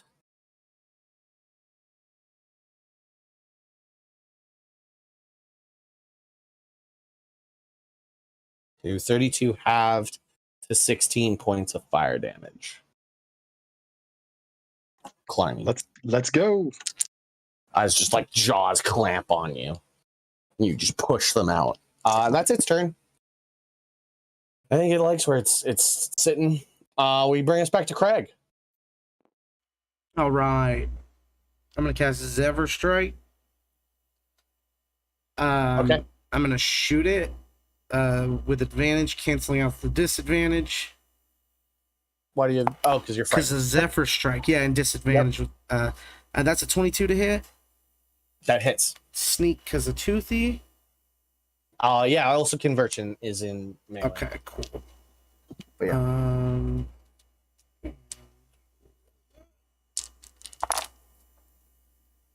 Nice.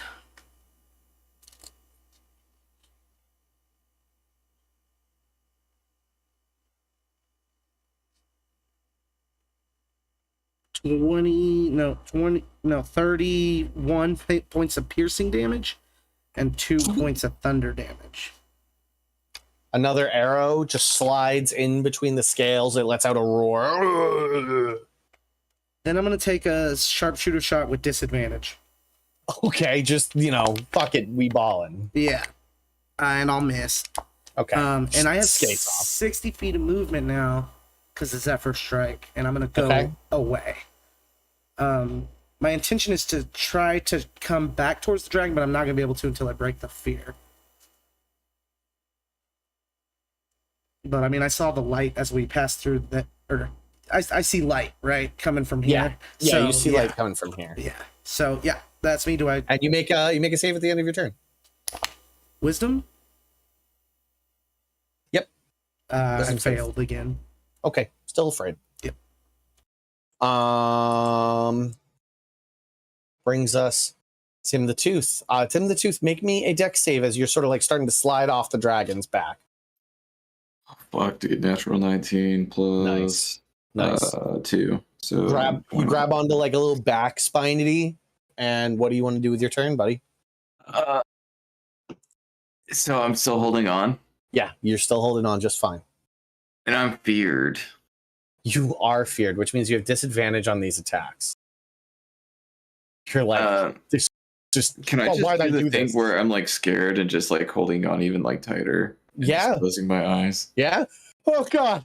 Oh, there's a volcano down. Oh, there's lava. Oh yeah. No. Oh God. Go ahead and make me. I'll have you take the dodge action, which is what you do when you're like turned, essentially. So you go into the dodge, and I need you to make me a wisdom save at the end of your turn. I rolled a natural 20. So you like as that comes to it, you're like you kind of like pull your shit together. And you're like, I gotta beat the shit out of this thing. Oh my fucking God, I gotta beat the shit out of this thing. Oh, okay. Dude, this blue dice is like, fucking. Oh, why didn't I take jelly? Why didn't I take jelly? And it's going to use a legendary action to swing its tail at you, Conversion. Yep. Ooh, a natural 20. Love that.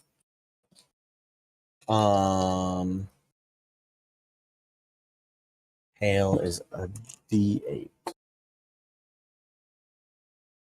You take 22 points of bludgeoning damage. I think like the edge of this wall sort of crumbles and knocks you into the hallway. Okay. That's its legendary action, which brings us to you, Converge. All right. I will like dust myself off as I step back onto that ledge. Is it covering the ledge, blocking that path off? No, its claws are there. Imagine like a boss in a video game, you know, like the massive ones that just sort of hang on cliffs. I That's am what about it's to get doing. myself in a whole lot of trouble. I will start walking that so that I'm basically right in front of it. You got it. You got it. I'm looking right up at it, and I will start basically telling it that it has chosen poorly, that we came here for the orb, and we by the gods above we will carve it from your chest and leave your carcass for the others to see and know that we have been here. And I will go ahead and channel divinity. Okay. The Twilight Sanctuary.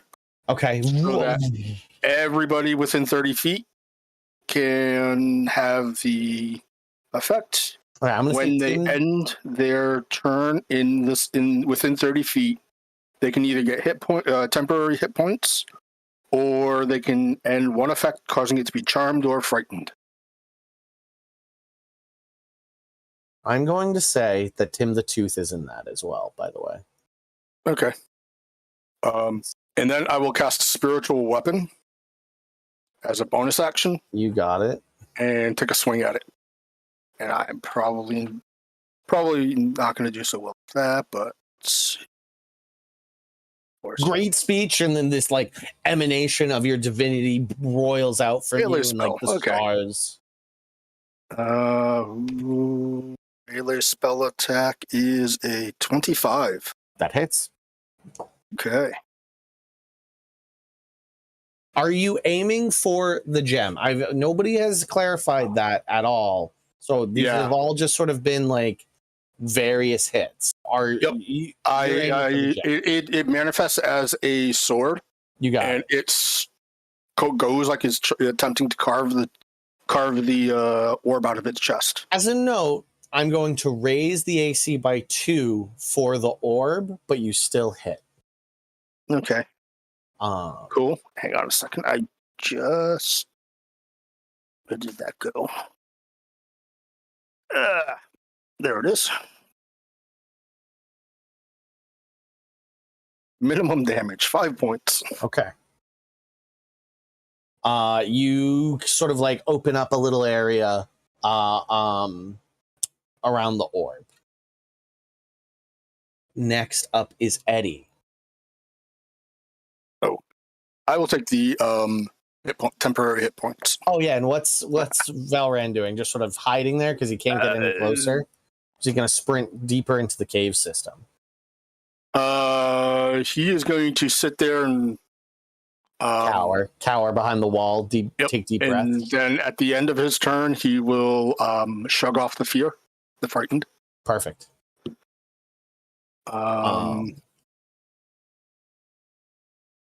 Cool. Eddie. Eddie is very scared right now. I feel like he needs to run away.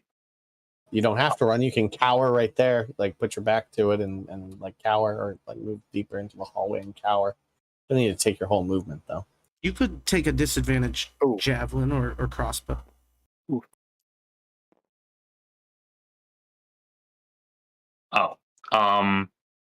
So for the fear, can I like use my action to try and get rid of that, or does it just go away in turn? Nope. You get to make a save at the end of your turn.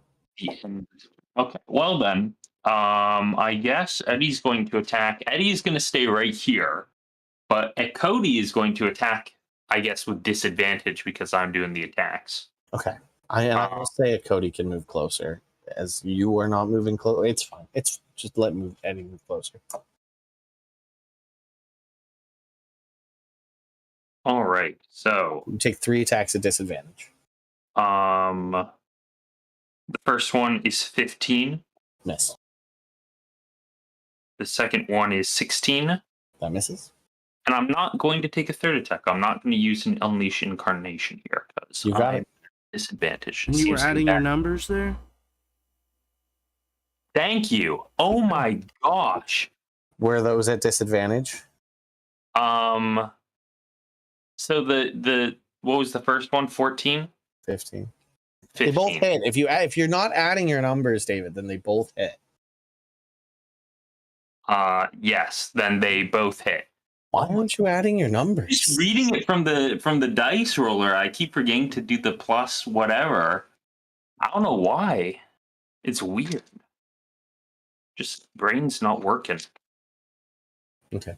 I mean, as you did not call it, this is just against the dragon. Yeah. So Chink. that'll be 12. You got it. Wait, and then plus. So 28 in total. 28 total against dragon. You got it. Thanks. Thank you, Nick. I don't know what's going on.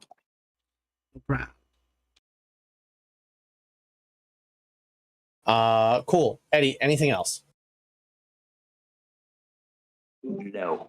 Nope, that's it. Do I need to roll for the fear? Yes, roll for fear.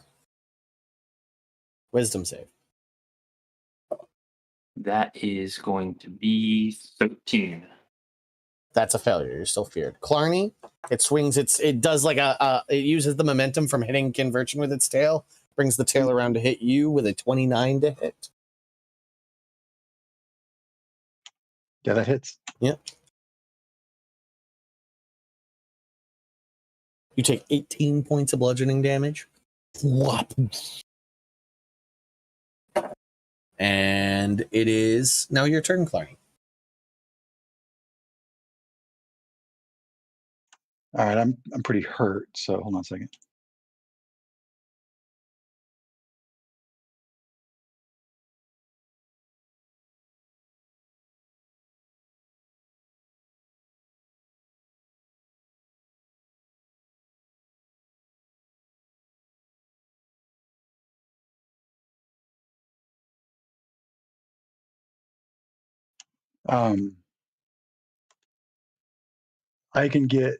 Can I get with a 30-foot radius?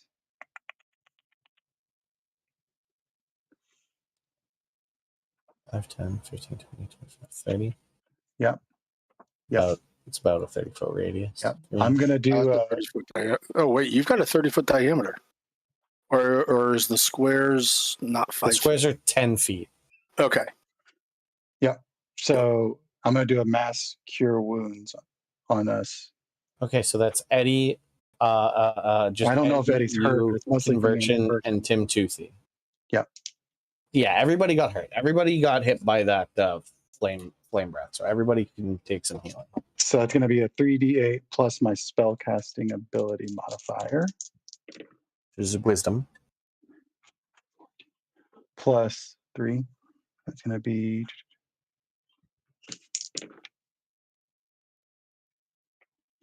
It's going to be 17 points of healing for Conversion, Tim the Tooth, Eddie, and Clarny. 17. Sick. Got it. Clarny, you still have your action. You see Conversion have a spiritual weapon and is trying to carve into like the orb that's been affixed to the center of the dragon's chest. I still have an action? You still, yeah, a mass healing word is a bonus action. There is mass cure wounds. That's an action. That's like a higher level. Okay.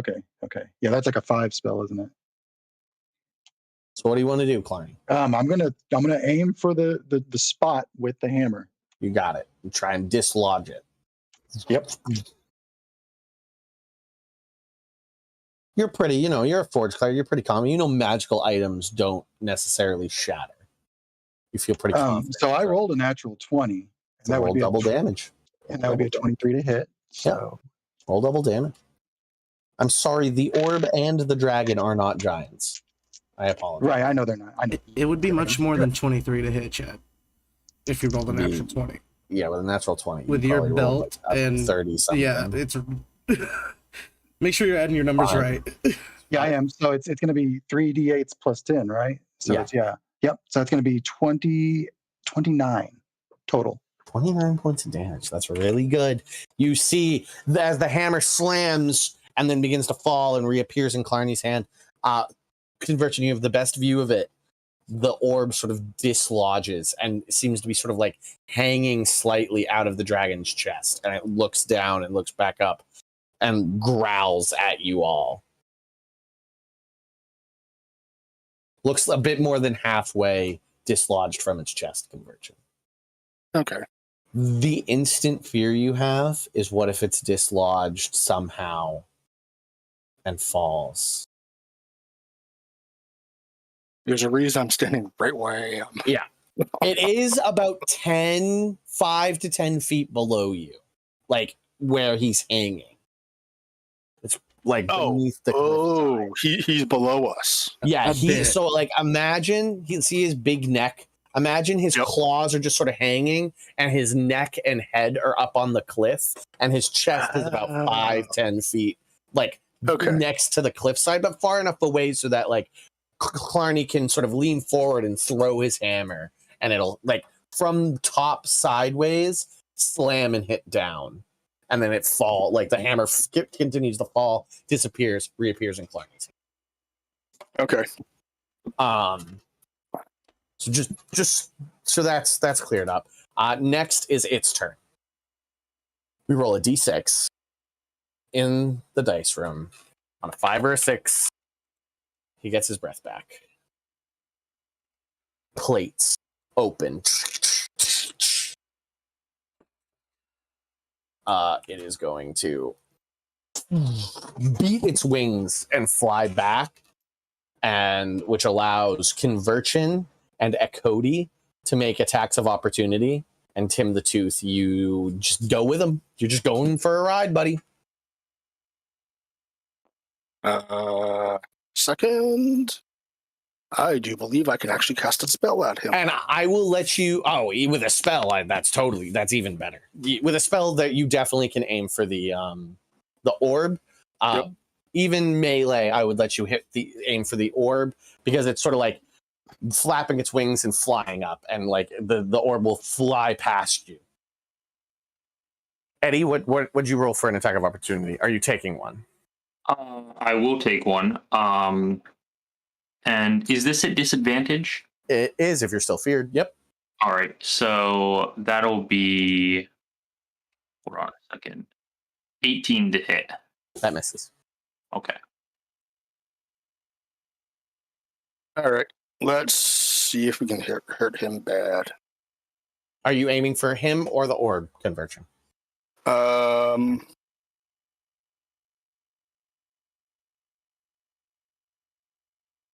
I don't think I can finish him off with one spell. I'll go ahead and aim for the orb. You got it. He doesn't look super hurt, does he? No, absolutely not. Okay. He's got like a couple. Thinking our chances would be greater of dislodging the orb than killing him at this point.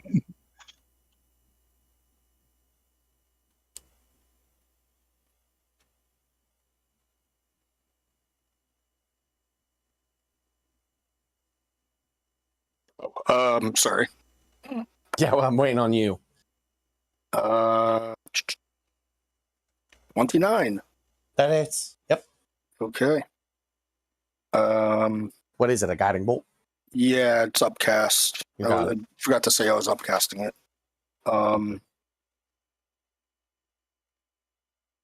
4.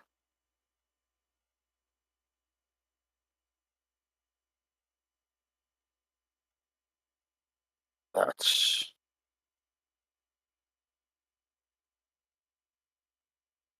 6s. Okay. Sorry, I do not have myself set up on this. Go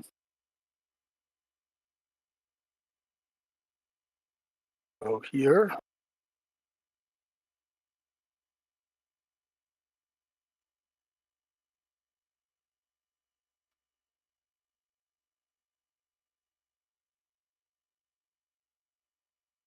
Yeah, 32. 32 points of damage. Your guiding bolt slams into the orb, and like divine light just seems to like tear apart at the tendons The orb sort of remains in place and falls into like this socket in its chest, and you watch as the wings begin to pull tighter to the body. They seem to begin to shrink. The size of the monster begins to dissipate. Parts of its legs, as it like the wings start to flounder, it slams into the side of the volcano. Tim Toothy, I need you to make a dexterity saving throw. An advantage because he dodged? He did take the dodge action, so yeah. That's going to be 17 plus dex plus 2, 19. You are not like thrown or slammed into the wall, but quickly you realize that some sort of magical mist is being like sizzled off of this creature, and all of you can tell that like this creature just starts flapping its wings wildly and hitting the sides of the wall, and like this loud hissing sound begins as steam rises from the scales, and its loud roars are just become whimpers, and the orb rattles. Conversion, who had their eyes on it, just watches the orb rattle in this socket as the creature gets smaller and smaller and smaller, until eventually there's not enough room for Tim Toothy to even hold on, and the orb flips out of this socket as this creature that was once a 40-foot gargantuan creature becomes a tiny kobold, red kobold, that lands with tiny little wings flapping that are getting smaller and smaller by the second. And all three of them begin to plummet. Into the lava? Yeah, they Oh, fuck.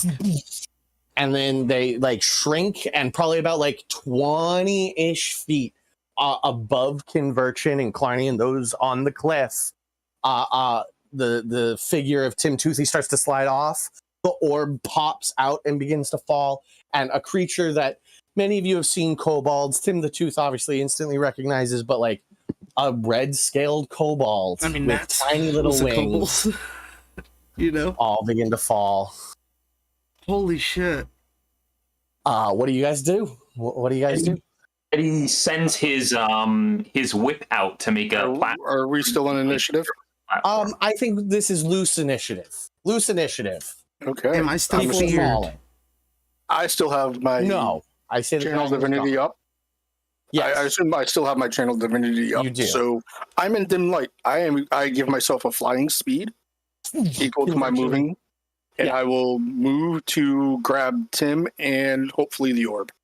Okay, trying to grab them both. I would like a dexterity saving throw to try and grab them both. Well, can I grab the orb? I will let you give advantage to Conversion's roll.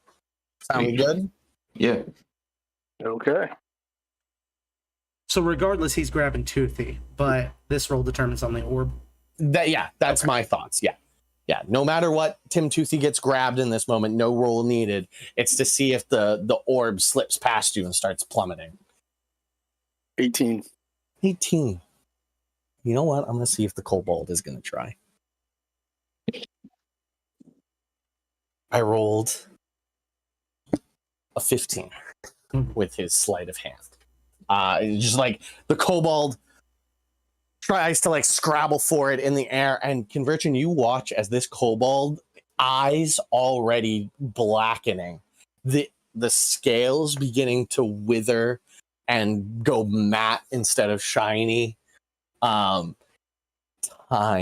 and age is rapidly catching up with this kobold. Like as it falls, it's aging decades or centuries at a time.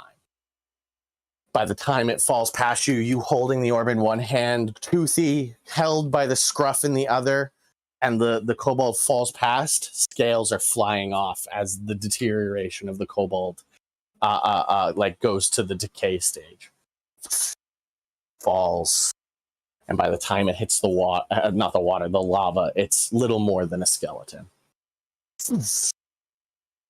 A beat later, there's a loud rumbling and explosion as the volcano shakes and a huge earthquake occurs and the lava begins to rise rapidly. What do you guys do?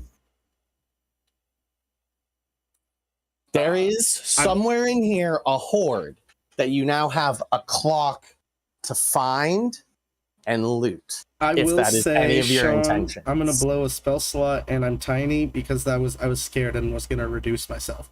Well, Okay. I'm small sized, but I come running up as small Craig. You got it. Hey guys, when I'm small, I'm not British. Okay. You guys think you have about 10 minutes before this volcano goes Mount Doom. I'm gonna go try to find the other people in here and tell them they need to get out. Okay. Well, do we want to move as a party? Or are we splitting the party into different areas? What's the move? I fly back to the ledge with Tim and the Yes, of course. Yes, this is an obvious. Yes. Yeah. Looks around for a second. He goes, "What's a weird thing that might be in a dragon's horde?" Looking at the rest of the party. I'm already gone. I'm gonna go the other direction and start heading for the people. Gauntlets of what? Ogre size? Do any of you have emeralds?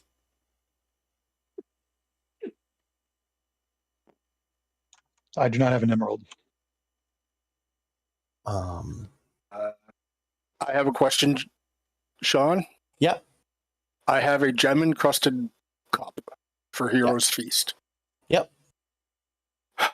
You can have an emerald from it. You can have an emerald from it, but it's no longer a gem-encrusted thing. Well, no. What I'm looking for is I'm looking to use locate object. Okay.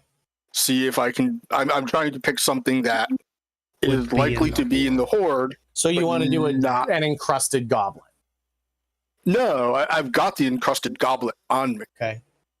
Which means if I cast looking for an emerald, would it detect? Do I know well enough if it would detect the emerald on the goblet, the Sure. gem encrusted goblet? Yeah. If you pick It would? an emerald, sure. Okay, then I don't want to do that. Crap, I can't think of. Okay, I will attempt to divine if there is a pair of what was it? You said gauntlets of ogre strength? No, what he's after is an ancient artifact of that is rumored to exist somewhere on this continent. A powerful set of bracers forged from the heart of an elemental that he went and studied about like 3 months ago in the library. Yeah. They could very well be here, though. Good chance. Did that kobold look familiar? That kobold? No, absolutely not. That kobold, you did not know him. You didn't know that guy.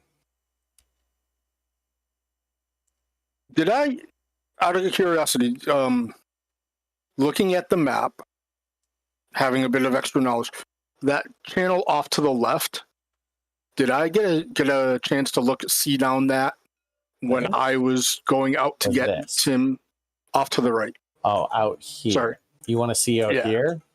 Yeah, if I had a chance to see out in that direction. Yeah, you could have looked over there and just seen like more like cavern entrances over there and like the light from the lava. Okay. Craig, who's sprinting, by the way, even tiny at this point. No, I've made myself bigger, so my movement speed. You made yourself bigger. Yeah. Okay. You will have made it and seen the two 40 some odds duck into this area. Wait. I keep running. Yeah, they absolutely don't stop. But back to I'm going to look at the others. I'm going to be like, let's follow Craig. So you guys begin sprinting to follow Craig. Expeditious retreat on himself. Does that make him go faster here? Who? You? Yeah. Yeah, you That can cast would, for Expeditious sure. Retreat, and you will beat everyone. I'm gonna do that, and I'm gonna take a lap around looking for Horde. Okay, well, that's not how that works, but we'll Craig, you follow these two goobers into this little side chamber. There's like the light please. of lava, and they seem to be like messing with a mirror, and they turn as you enter, and you see them push the little girl through the mirror, and she just disappears. Fine, if that's how you're getting out of here, do it, but you need to leave now. There is a look of absolute hatred from these two, and the one you had been talking to puts his hand on the other one, who looks like he's about ready to draw something, and goes, "Not now, brother. We must leave. Come." And like forcefully pulls him into the mirror. And then Before the they one disappear, I say, "It's not your fault." he turns and he goes, "Don't you dare look for us." And then he steps through the mirror, and as he leaves, the mirror shatters and the glass falls to the ground. I won't look for I want to look for them. At this point, Eddie comes like the Flash into the room. Hey, and this room is just full of stuff. This is just like, fuck, my bag's pretty full, Eddie. Start filling yours. Let's go. Dragonheart. I'll just start shoveling stuff in. Just shoveling stuff in. Shoveling. I have like 2,500 gold on me already, so I don't know how much room. We're just gonna do my favorite thing in the world, which is dice rolling based on the idea that Eddie grabbed a shit ton of stuff. Okay. You guys also make it here. I was gonna say, I think considering we had put a lot of the beast from the hunt in our bags of holding, probably have ours pretty empty right now. Yeah, so that's fine. We'll just like, the idea is that you guys scooped and scooped, and we'll do our fun little rolling tables that I really enjoy. It'll be like kids getting their Halloween candy. Dump out your Halloween candy satchels. Find out what you get.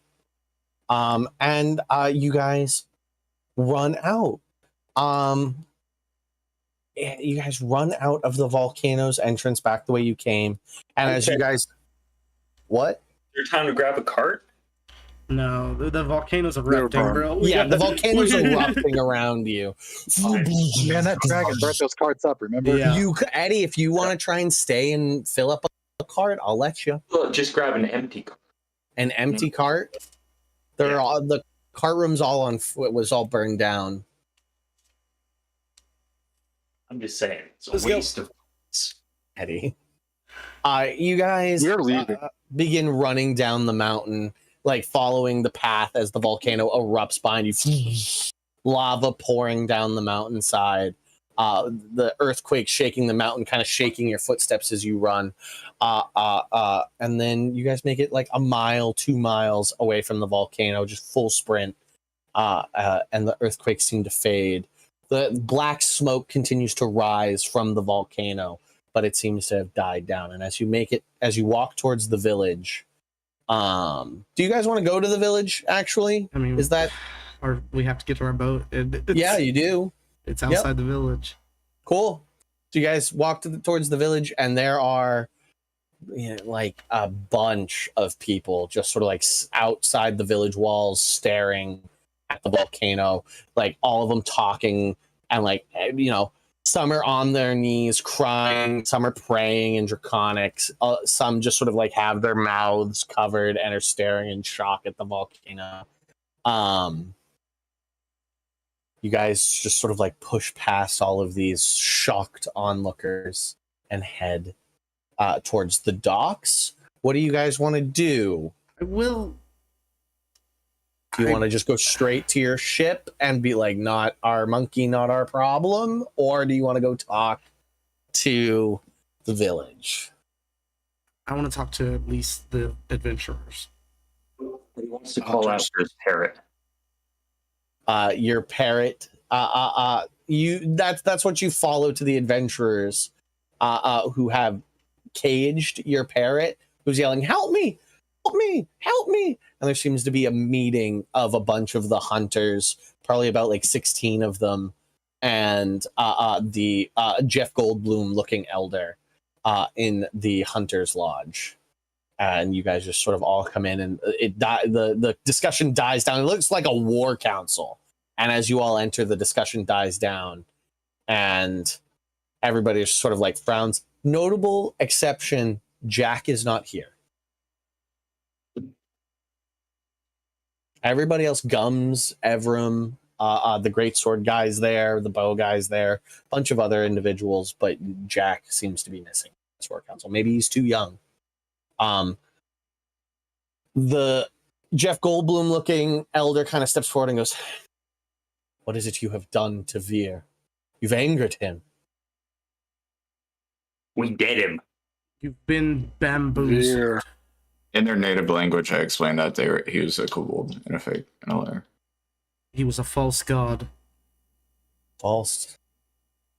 Can't be. This. Our traditions, our whole village, our history is based upon Veer's protection and Veer's vision for our village. I don't think Veer was Continue protecting. on as you have. Go up to the mountain. Leave your tithes. If you wish to go inside the cavern, and toss them into the lava itself, then do so. Remember your traditions. Remember your ways. Continue with. Are you saying that Veer was just one of these many monsters we've been hunting all our lives? No, Veer was the cause of the monsters. I don't know about that, but In the end, What, Eddie? he says no. He was much more pathetic than those monsters. There's just sort of a frown at that and like a murmur of like heresy. The elder just sort of like seems to walk away and mess with like some type of prayer beads made out of monster bones and goes, "You've given us much to think about. I will not declare you enemies until we can make our own assessments. I cannot promise your safety in our village any longer, though. I think it best if you all return to your ship." And he says that sternly, and at the same time, like, it's up to you whether you do or not. Yeah. But and he just keeps like messing, like rubbing his fingers through these bone prayer beads in like almost a thinking, fidgety sense. Eddie's engaging his Pokeball and getting his parrot back. Little like red beam goes out, turns the parrot into the red beam, and then returns to the necklace. Can I find Jack? You take a moment, and Jack is nowhere to be found. In the whole village? In the whole, like, he is nowhere to be seen in places you can look. Right, easily, yeah. Okay. do I see the lizard folk around? Also, no. Okay. The Tabaxi following him? The big tabaxi? No.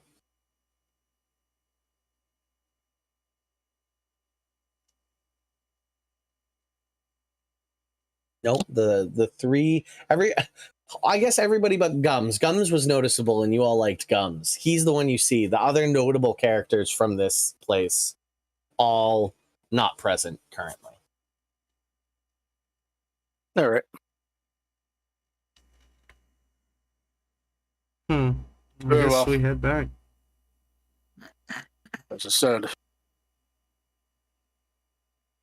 we wish you well, and we'll head out. If you ever return to our village, Know that you will not be forgotten, whether for ill or not. There's a word I want, and I kind of didn't get it. Didn't get it in time. Happens to me all the time. But yeah, You find yourself in if need you to call upon curiosity.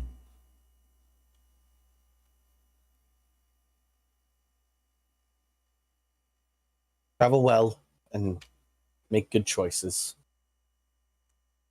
Fair seas, and you guys And head on out. Do I feel worried at all that the volcano is gonna go dormant? You have no idea. Okay, None. gotcha.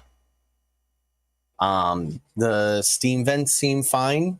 There was also a lot of they actually seem more like pouring out of pressure than you've seen the whole time you've been here. A lot of the water just seems to be boiling, as a lot of lava has poured into the ocean nearby.